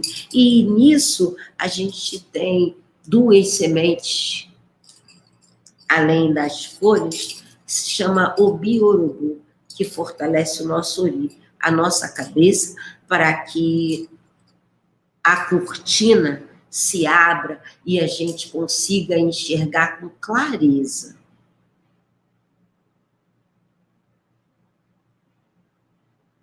Agora, isso é socializado.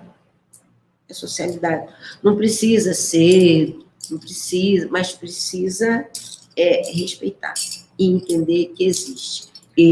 Quando eu rezo, quando eu peço, eu não peço só por mim.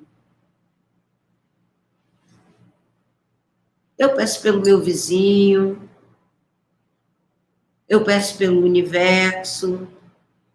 Para mim, eu peço o exercício da paciência. Para mim, eu peço o exercício da solidariedade. O exercício da paciência, ele me ajuda a ganhar entendimento do outro. Para que eu saia do meu umbigo. Porque o meu nome não é mais Wanda, não é Yavan. O meu nome é nós. E sendo nós, eu tenho que respeitar as diferenças. E para respeitar as diferenças e as indiferenças, eu tenho que ter um exercício de paciência. Porque tem horas que a vontade é de chutar tudo, mas eu não tenho esse direito. E eu procuro socializar com os meus esse formato. Eu sou somente intermediário, eu recebo e distribuo. Esse é o meu legado, distribuir. Compartilhar. Antes de falar com o outro, eu tenho que falar comigo para ver se eu não estou sendo injusta. E o que eu falei lá atrás sobre o ofó, a gente tem que ter muito cuidado dos nossos diálogos para poder dar a palavra boa, trazer o bom argumento. E isso não é frouxidão, não, isso é sabedoria. E isso não é amarelar. E isso não é recuar. Não, porque nós vamos conseguir sim. Não digo que no ano que vem, no outro ano, não digo. Não sei nem se eu vou estar de corpo presente, mas eu digo que nós estamos num processo e que a mudança, ela está engateando, mas ela vai chegar. Qual o preço disso tudo, a gente não sabe, porque depende de nós. Precisamos mudar a nossa postura, a nossa conduta, e tem uma coisa que nós chamamos de lá, que é o caráter. Então, nós temos que, para além do exercício da paciência, do exercício da partilha, nós temos que olhar bem para ver se o nosso caráter ele condiz com aquilo que o universo está pedindo. E o nome disso é sabedoria. E o nome disso é pegar a sua vida de volta. É fazer diferente, porque tudo que a gente faz, a gente vê o resultado. Tanto para o lado bom quanto para o lado ruim. Às vezes pode até demorar, mas eu vou colocar aqui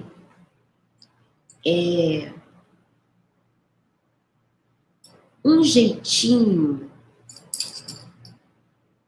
eu acredito que muita gente conhece, um Oxalá chamado Oxalufã, que é bem velhinho ele, tem com um cajado assim, batendo no chão. E que as pessoas dizem que ele é muito lento. E, na verdade, ele não é muito lento. Ele é detalhista. É daquele que vai no tempo dele ali, ó, pá, ajeitando tudo. Aí há que se ter paciência, porque o resultado é muito bom, porque quando você olha para trás, não tem uma folha, não tem uma ruga, tá tudo esticadinho. Mas não é na correria, não é na pressa, é no tempo certo, é no tempo dele. E por que assim? Porque ele gosta de qualidade, porque está tudo quebrado e ele é velho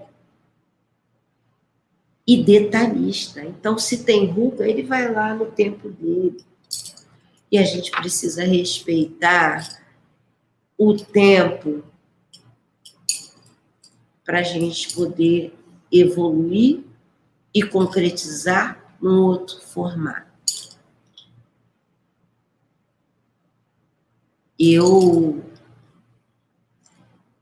acredito nisso, que a nossa hora está chegando,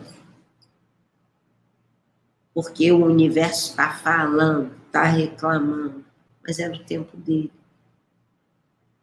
Porque tem um tempo de pausa, mal aproveitado,